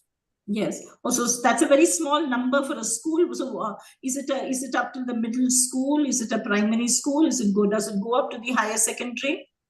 This is secondary school, ma'am. My focus of students is 9th class students only. Ninth and the 10th. 10th, Ah. you thought maybe because you think maybe their public exam and things like that. Yes, But ma'am. of course, now with NEP, the 10th will no longer hold that kind of significance. It will become another class, because it will be the 11th that will be very important. Yes, ma'am. Because they'll take up their public exam at that time. So then it is fine. So, but you're saying only 4 schools. What would be the distance between each of these schools? Are they in varying in various districts of Odisha, or are they like situated in this one particular circumference? That we'll have to say. That's why they would have asked you that question as to how is it representative. Okay, ma'am. Okay, these schools are located in one district, ma'am, but the distance between each school is only 10 kilometers.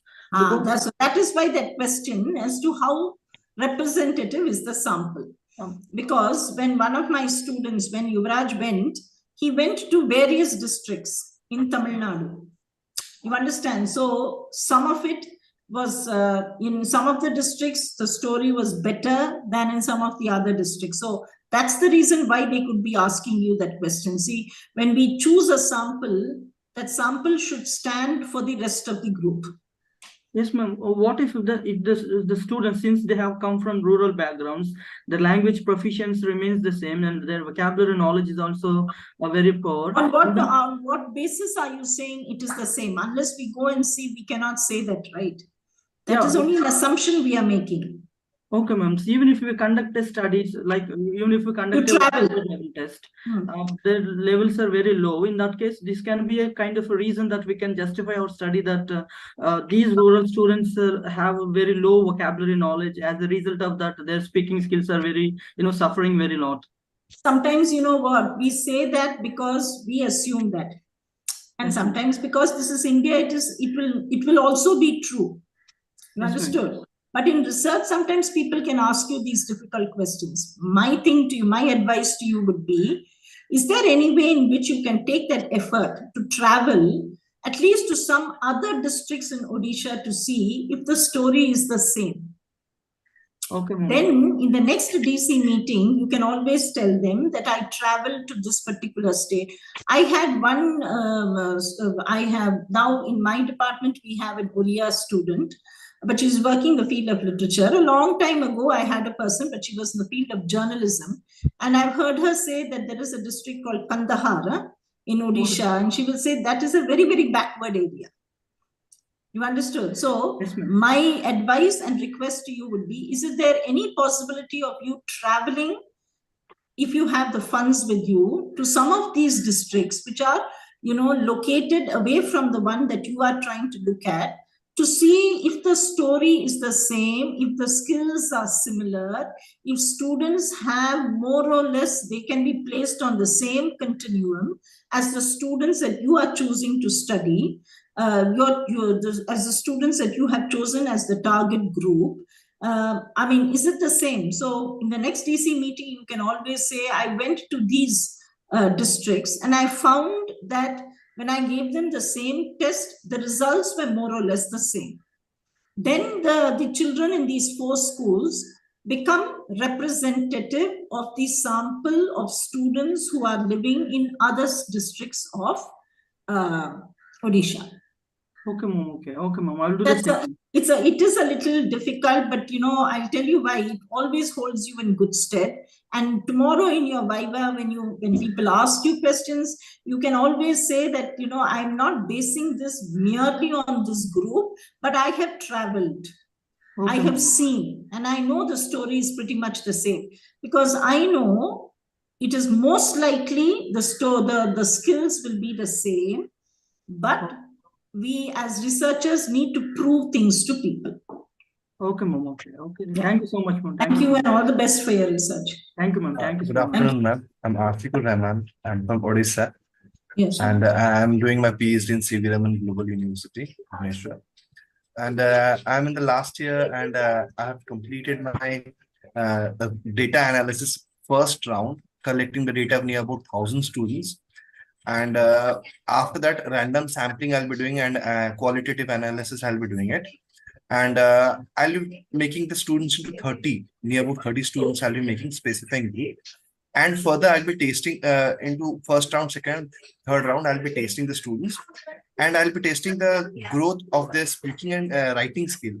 I want to know that, as you have mentioned the chapter number 3 and chapter number 4, to write 100 pages. So chapter 4, not 3. 3 is only a background to the study. Chapter 4 should be a minimum of 100 pages. Chapter 3, ma'am, I am having the research methodology part. where I have described these all events, how I'm doing, whatever I'll be doing it.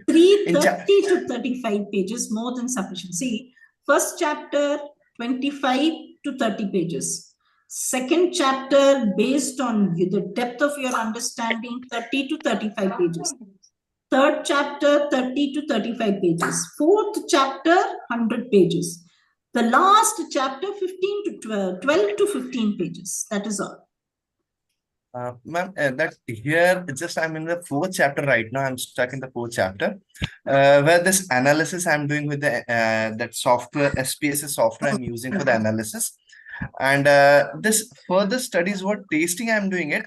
And so right now, actually, I'm using the neuro-linguistic programming part for this tasting of the class methodology part, and for this growth, I'll be checking how the students are growing or not. So this part I'll be testing. So right now I'm facing a challenge if I'm making an individual student testing part, because in NLP we need to test individual students, and I'll be taking more time. If I make synchronizing into group one, the things are I'll be able to resolve in a short interval, because in December I'm planning to submit my thesis. So that's why, ma'am, what will be easiest one right now for me, going in a group or going in again with the individual part? Obviously, the group will be easy for you. But see, one thing I have learned as part of my research, and one thing I think my scholars have learned the hard way, is never to say that, you know, by this month I will submit my thesis. It never happens. What you can instead say is that I will complete the analysis and the writing of the first draft by this month, because that works. Because when you say that by this month I have to, and also one thing, there is a little conflict here. When you need to have individual scores, and then when you put it into a group, my only fear is, could some data be lost in that? See, sometimes in research, you know, it's like you discover something when you have not actually been looking for it. But that gives you a lot of, you know, insights that you never thought you would gain. That is the happiness that comes when you're doing that analysis part, because it's the most difficult part of your research, because it just means that you keep looking at that data and you keep looking at it, you keep rereading. And, you know, in your case, when the software does it, there would be a whole lot of numbers over a period of time, over some tests. So you're looking at it, those numbers are changing. But in my case, I never have numbers. I just have what people have written, what I have written in the logbook, what I have observed. And a lot of it that you will get when you're just looking at it, things will come to you. So what I'm saying is, if you say that, you know, by December, then you necessarily, December is not far away, which means you'll necessarily have to do only that kind of a group analysis. My only fear is, will that group analysis submerge some data, or will it not allow some insights that you can gain from your research? So you please think about it. And it's good to have a deadline to say that, you know, at this point, I'm going to stop writing and I'm going to give the draft to my supervisor, either for him or for her to start the correction and the refining of what I have written. But to say that, you know, I must submit that, in research, I think, like, you know, so many things in life, that hurry sometimes can prove not to be so fruitful. And if you're working, and if you come on some you know, faculty improvement program, and if you need to go back, then I can understand. But if you're a full-time scholar and if you're getting a stipend, then I would advise you to, I would suggest that you perhaps think about it. Maybe December is too short. So say that I will finish the analysis and then I will start the writing, or some such thing like that. Because sometimes I find that a lot of things get lost when there is that hurry. One of my own scholars did it and learned it the very hard way. So that is something I would advise you not to do, because there's always a regret when the examiner's reports come and it's not what you anticipate, or it's not what you expect. Yes, ma'am. Ma'am, thank you, ma'am, Yeah, it's not very nice listening because you may think that as an older person, she's being unnecessarily very rigid. But one of my own research scholars who submitted within 3.5 years, and he was in such a hurry, he'd got a job elsewhere out of this country. Of course, he had grown up children and he had his own responsibilities. He was getting stipend from the university, which they gave only for 3 years. So he thought that, in a very naive way that, end of the 3rd year, he would have to submit. But every subject would have its own research periods that one has to go through. It's not like mathematics or something. So when I tried explaining to him and he wasn't very understanding, and then the reports from both the examiners expected him to go through the whole hog again, which meant that he completed only in 5 to 6 years. I mean, why go through that hardship and that pain and that uncertainty when you can actually initially even now devote those many, maybe months to submit it, patiently. So then you have a mind that is free and you're happy at the end of it. But not that when someone will pull you, when your mind is clear of that research, to get back to opening that thesis and rewriting, it is difficult. It is difficult for the candidate, for the scholar. It's also difficult for the supervisor. Yes.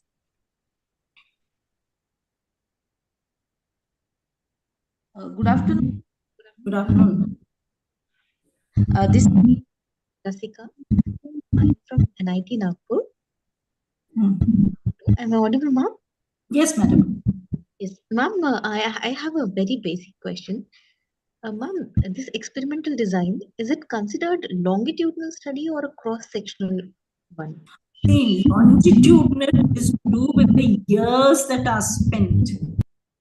Normally, experimental will not fall under that category because it's very clear cut.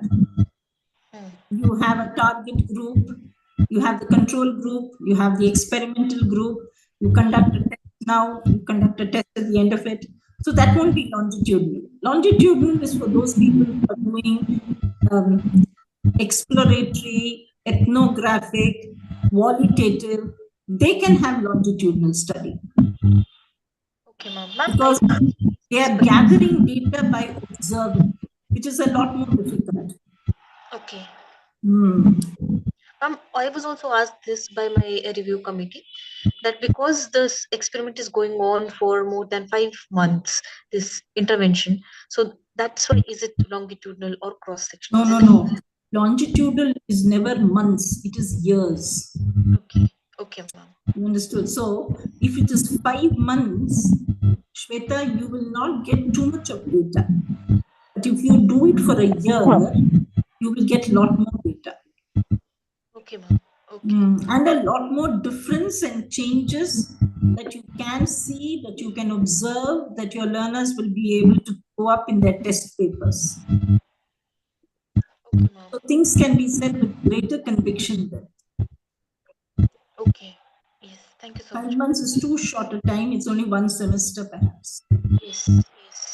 Okay.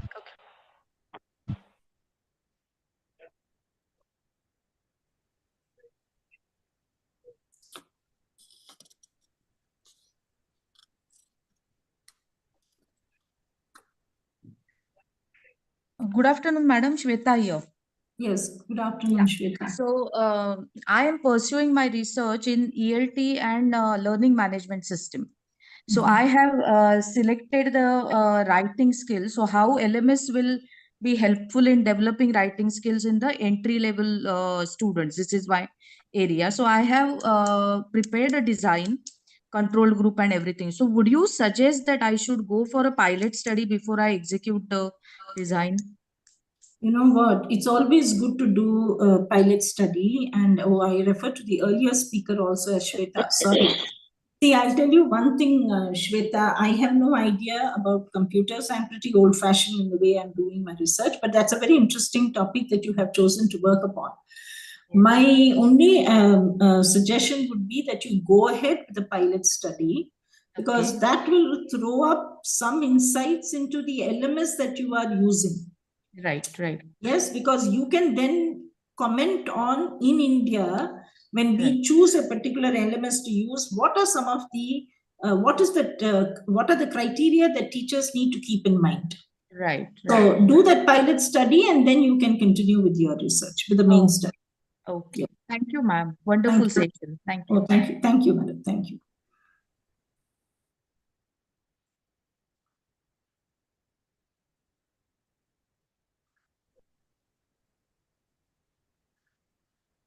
Good afternoon, ma'am. Good afternoon, madam. My name is Falaknaz. I'm from Vadodara, Gujarat, and I've just started with my PhD. I'm undergoing my coursework, and I've very briefly thought of my topic, and it's investigating the effectiveness of multimodal teaching approaches in assessing Krashen's input hypothesis on ESL learners and ELT practitioners. So my question is it okay if I can use Krashen's hypothesis, his own theory, in investigating the teaching approaches? Or should I just focus on the teaching approaches and learn as to what has been their impact? But see, if it is teaching, see, Krashen's theory was to do with the reading. Right. Right, the I+1. But you are talking about approaches to teaching. These are two different things. Right. So what approaches do you have in mind? And what is it that you have about these approaches that you wish to study? So obviously you have chosen to do something with reading. Yes, ma'am. Actually, it's called virtual, oral, reading, writing, kinesthetic, all of that. No, see, one thing, Falak, remember, don't be too ambitious in research. I learned this from Professor Shirish Chowdhury of IIT Madras. He was the DC member for one of my candidates.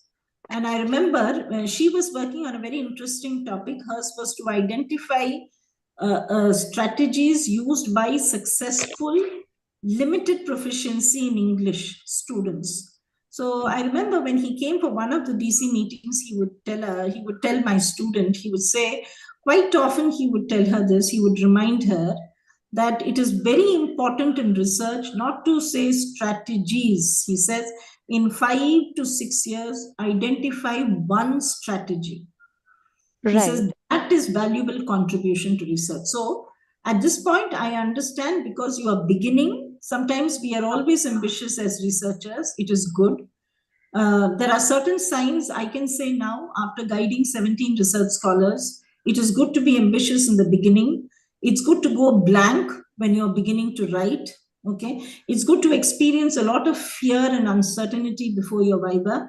Then now I kind of reassure my candidates and say that they will be successful and they will get their degrees. So it's good to be ambitious at the beginning, but sit down, talk to your supervisor. So if you wish to concentrate on reading, then you stick to reading. You can also definitely bring in approaches that ELT teachers are using to teach reading in the classroom. Why is it that learners have lost that excitement of reading in English?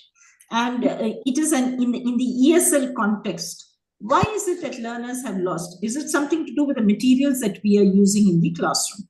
That is where your multimodal would come in. To get them to go back to reading, but using other routes, not the regular textbook. Right. All Yes. right. Thank you so much, ma'am. Thank you. Thank you, and all the best.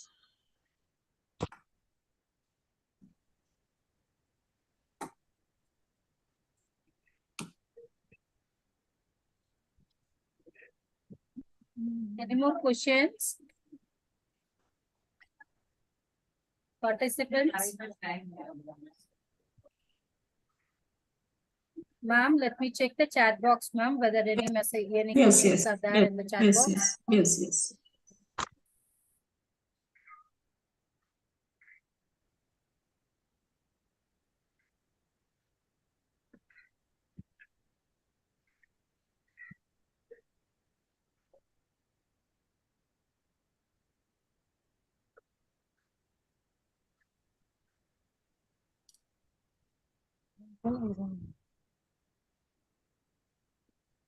Ma'am, one of the participants asked for your guidance in future, ma'am, and they are seeking for the possibility, ma'am, to contact you. No problem. Share my email ID, madam. I forgot to put it in that first slide, but you can always put it in that email ID. Okay, ma'am. Yes.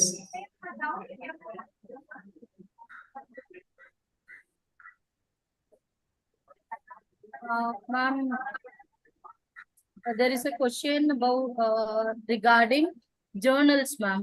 Journals, good journals for publication.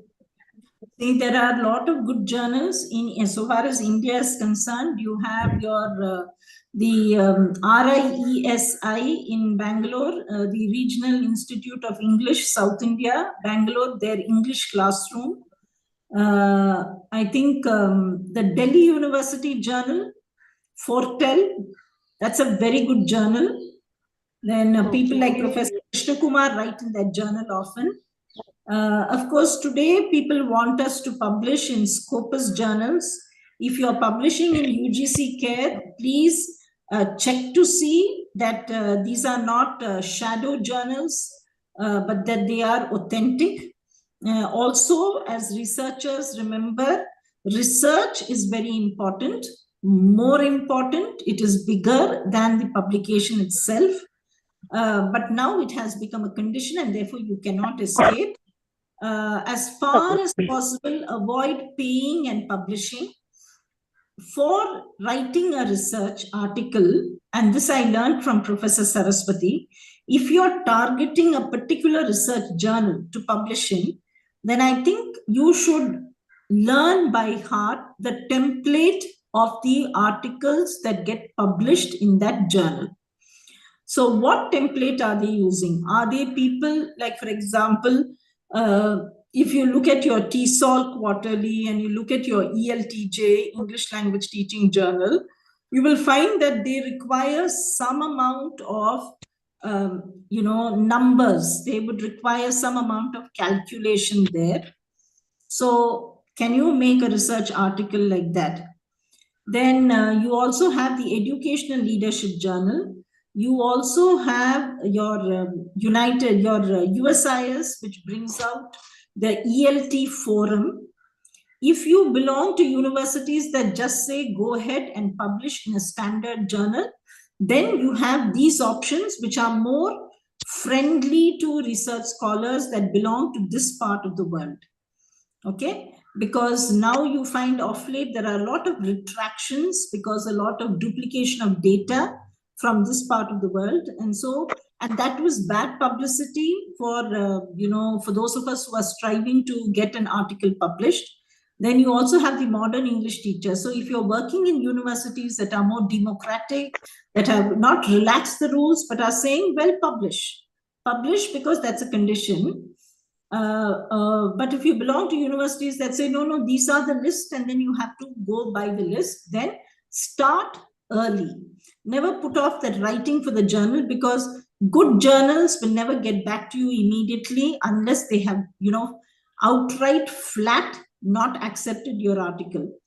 If they wish to consider your article for publication, they can get back to you in 6 to 8 months. Sometimes that can stall your submission of the thesis. So start early.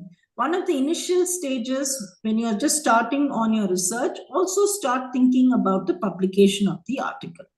But best of luck, and may God be with all of you who are writing your research articles, because I know sometimes it is more traumatic than the submission of the thesis itself. So start early. In research, start early, keep to the timelines. We may not, of course, stick to the timelines, but it's at least good mentally to say that, okay, these are things I must finish. And, always live with that topic. So that consciousness and that awareness must always be there in you. Then you will do good research. So this is so far as the journals are concerned. If you have JSTOR, that journal storage in your institutions, there you will have a whole lot of very good journals. Sometimes you have journals which are topic specific, like, language testing journals. You have journals which are where you can publish if you've done your research at the school level. Yes, so there are a whole lot of good journals. There is this particular website, ERIC Digests. ERIC in capital, Eric Digest. Go and see their articles are amazing.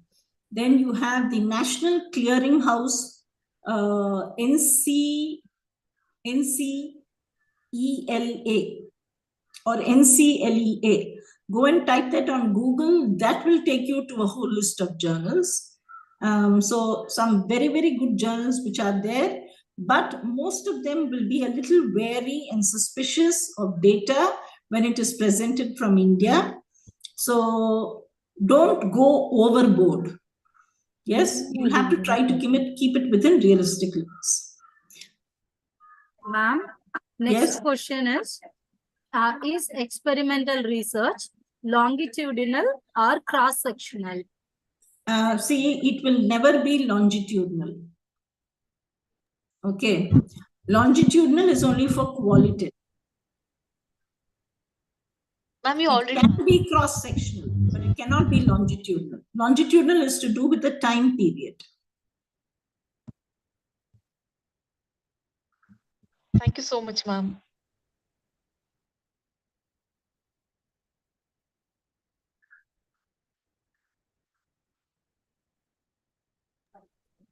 Ma'am, another one question is there, ma'am. Yes. Is it true that peer-reviewed journals are no more preferred and carry no worth in front of Scopus or Web of Science?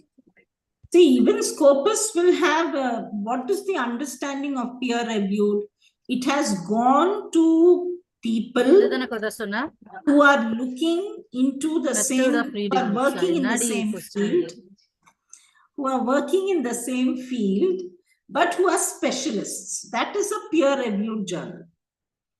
So that is not only related to Scopus or to the Web of Science. These are just a collection of journals that some universities have taken.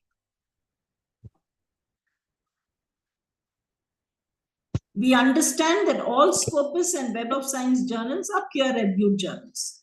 They have been critically evaluated by people who are specialists in that particular field. Ma'am, next question. Shall I move on to the next question, ma'am? Yes. Can you provide some guidance for using theories in ELT? Theories with specific reference to, madam? Ma'am, this is the same question, ma'am. Can you provide some guidance for using theories in ELT? See, those theories will relate to the topic that you have chosen. So let's say, for example, a topic that I am very interested and close to my heart, teaching the poor. So if you're talking about teaching poor children, then there's something called the socio-cultural theory that you need to be very aware of. A person called James Lantoff, social cultural theory. It's quite difficult to crack.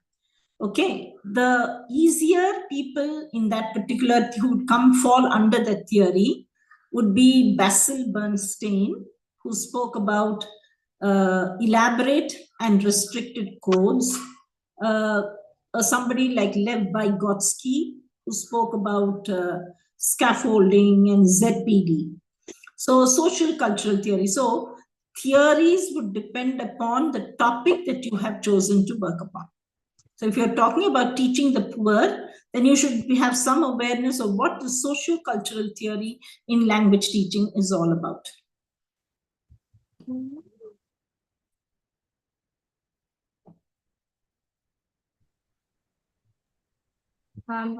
That's all the questions, ma'am.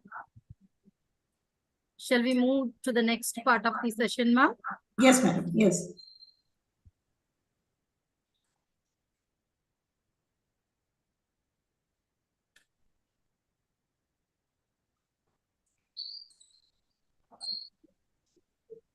Thank you, Srimati ma'am, for that scintillating session. It is indeed an enriching experience for all of us. And moving on to the seminar report, the one-day national virtual seminar on demystifying academic research, trends and techniques in English literature and ELT is organized by the Department of English and Other Foreign Languages in association with All India Forum for English Students, Scholars and Trainers. The main intent of this seminar is to provide a detailed plan that helps the researchers to keep them on track, making the process pretty smooth, effective and manageable, both in literature and ELT. The event started with welcome address rendered by Dr. Leela, Professor and Head, Department of EFL, followed by the presidential address delivered by Dr. V. Saravanan, Vice Principal Academics, SRM Institute of Science and Technology, Ramapuram. The seminar was split into 2 sessions. In session 1, the resource person, Professor Manu Manat, poet, research consultant, and publishing expert, shared his expertise on research in language, literature, and literary theory. Professor Manu clearly underlined the various theories in literary criticism and literature in comprehending research challenges. His detailed discussion on the connection between the author and the work of art and the challenged assumptions would certainly facilitate a deeper analysis and the sparks of novelty for the welfare of the society at large. He emphasized on addressing issues in research, mapping them, and practically applying that research in one's own domain that reflects the researcher's credibility and integrity. He insisted that it is of prime importance in research to go about finding the roots of beliefs and challenge the assumptions.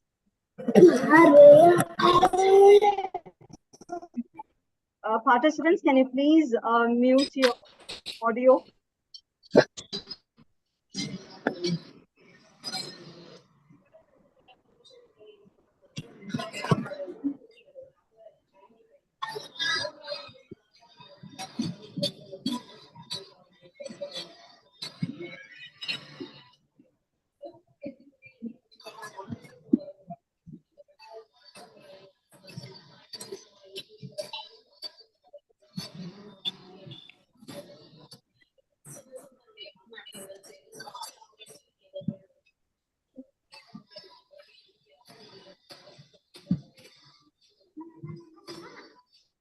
Professor Manu insisted that it is of prime importance in research to go about finding the roots of beliefs and challenge the assumptions. Research, therefore, is inevitable for better learning outcomes, change, and for a better living. In session 2, our research person, Professor T. Srimati Venkatalakshmi Ma'am, the Department of English, Director, Center for Liberal Arts, Science and Technology, Anna University, Chennai, shared her proficiency and experience on research writing and publishing in English language teaching. Professor Srimati Venkatalakshmi enumerated and discussed the steps to develop a good research and the related key components. She encapsulated succinctly the logical, systematic plan to resolve the research problem. Her discussion of methodology details the researcher's approach to the research to ensure reliable, valid results that address their aims and objectives. It encompasses what data they're going to collect and where from, as well as how it's going to be collected and analyzed. She underlined the importance of carrying out ethical research as well, and Professor Srimati listed good books and authentic journals for the scholars' reference to the research articles. Out of 150 scholars registered, around 120 participated enthusiastically to benefit out of the seminar. The resource persons clarified the doubts and enquiries of the scholars with patience and progress. Their suggestions and recommendations would certainly help the scholars in the smooth completion of their work. This forum has provided the scholars deeper insights to work on the research work. It has offered new researchers a direction to work their way up. With changing times and technologies, the scholars have been able to adopt and cope with the newness of their encounters. The seminars have offered them the right plan to remain proactive to the upcoming transformation as well. And thanks for joining us, and stay connected for the upcoming conferences as well. And those who have participated in today's seminar, you will certainly incur a certain amount of concession for the upcoming conference. Stay tuned. Thanks for joining us. Happy evening. And now I'd like to request Dr. Kavita to propose vote of thanks. Over to you, Kavita ma'am. Good evening, all. As all good things come to an end in life, so is the seminar. On behalf of the Department of EFL, SRM IST Ramapuram campus, I take this opportunity to propose a vote of thanks to those who have directly and indirectly contributed to this seminar on. We are thankful to our Dean, Major Venkat Ramanan, our VP Academics, Dr. V. Saravanan, our VP Admin, Dr. J. Diliban, our beloved HOD Professor Dr. Leela, for their motivation and enthusiastic support. A special thanks to the coordinators, organizing committee, and our department faculty members for their unfailing support and coordination. Our heartfelt thanks to our participants for their active participation. On behalf of my team members and all the organizers, I want to thank our chief guest and resource person, Professor Srimati Venkatalakshmi, Anna University, for her vital presentation today, who spared time for her in her busy schedule to grace the occasion. Today, we had an opportunity to hear her thoughts, and this will surely be going to motivate and encourage us in our near future events. Dear ma'am, thanks for giving us precious lesson as a takeaway. It means a lot to us. You have added value to this event. I thank our Professor Manu for sharing his insightful with us today. Thank you, sir, for the session one. Thank you, sir. With these warm words and a kind message, we move on to the end of today's seminar. Once again, I thank you all for joining us, and let's meet again in another session. Thank you all. Thank you so much, Kavita, and extremely happy that you invited me today and asked me to speak on a topic which is very close to my heart. Thank you so much. I have seen Kavita grow. She was my MPhil scholar way back in 2003, and it gives me great pleasure and with a lot of pride. I have seen Kavita grow in recent years. She also got her PhD recently. So all the very best to you, Kavita. May you keep getting stronger in your career. All the best to everyone who's here, students in various stages of your research. Be patient, but also enjoy your research, and hopefully all of you all will get your degrees and you all will be happy about those degrees that you all get. Thank you one and all. Thank you. Thank you.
Dear participants, before you leave, kindly submit the feedback form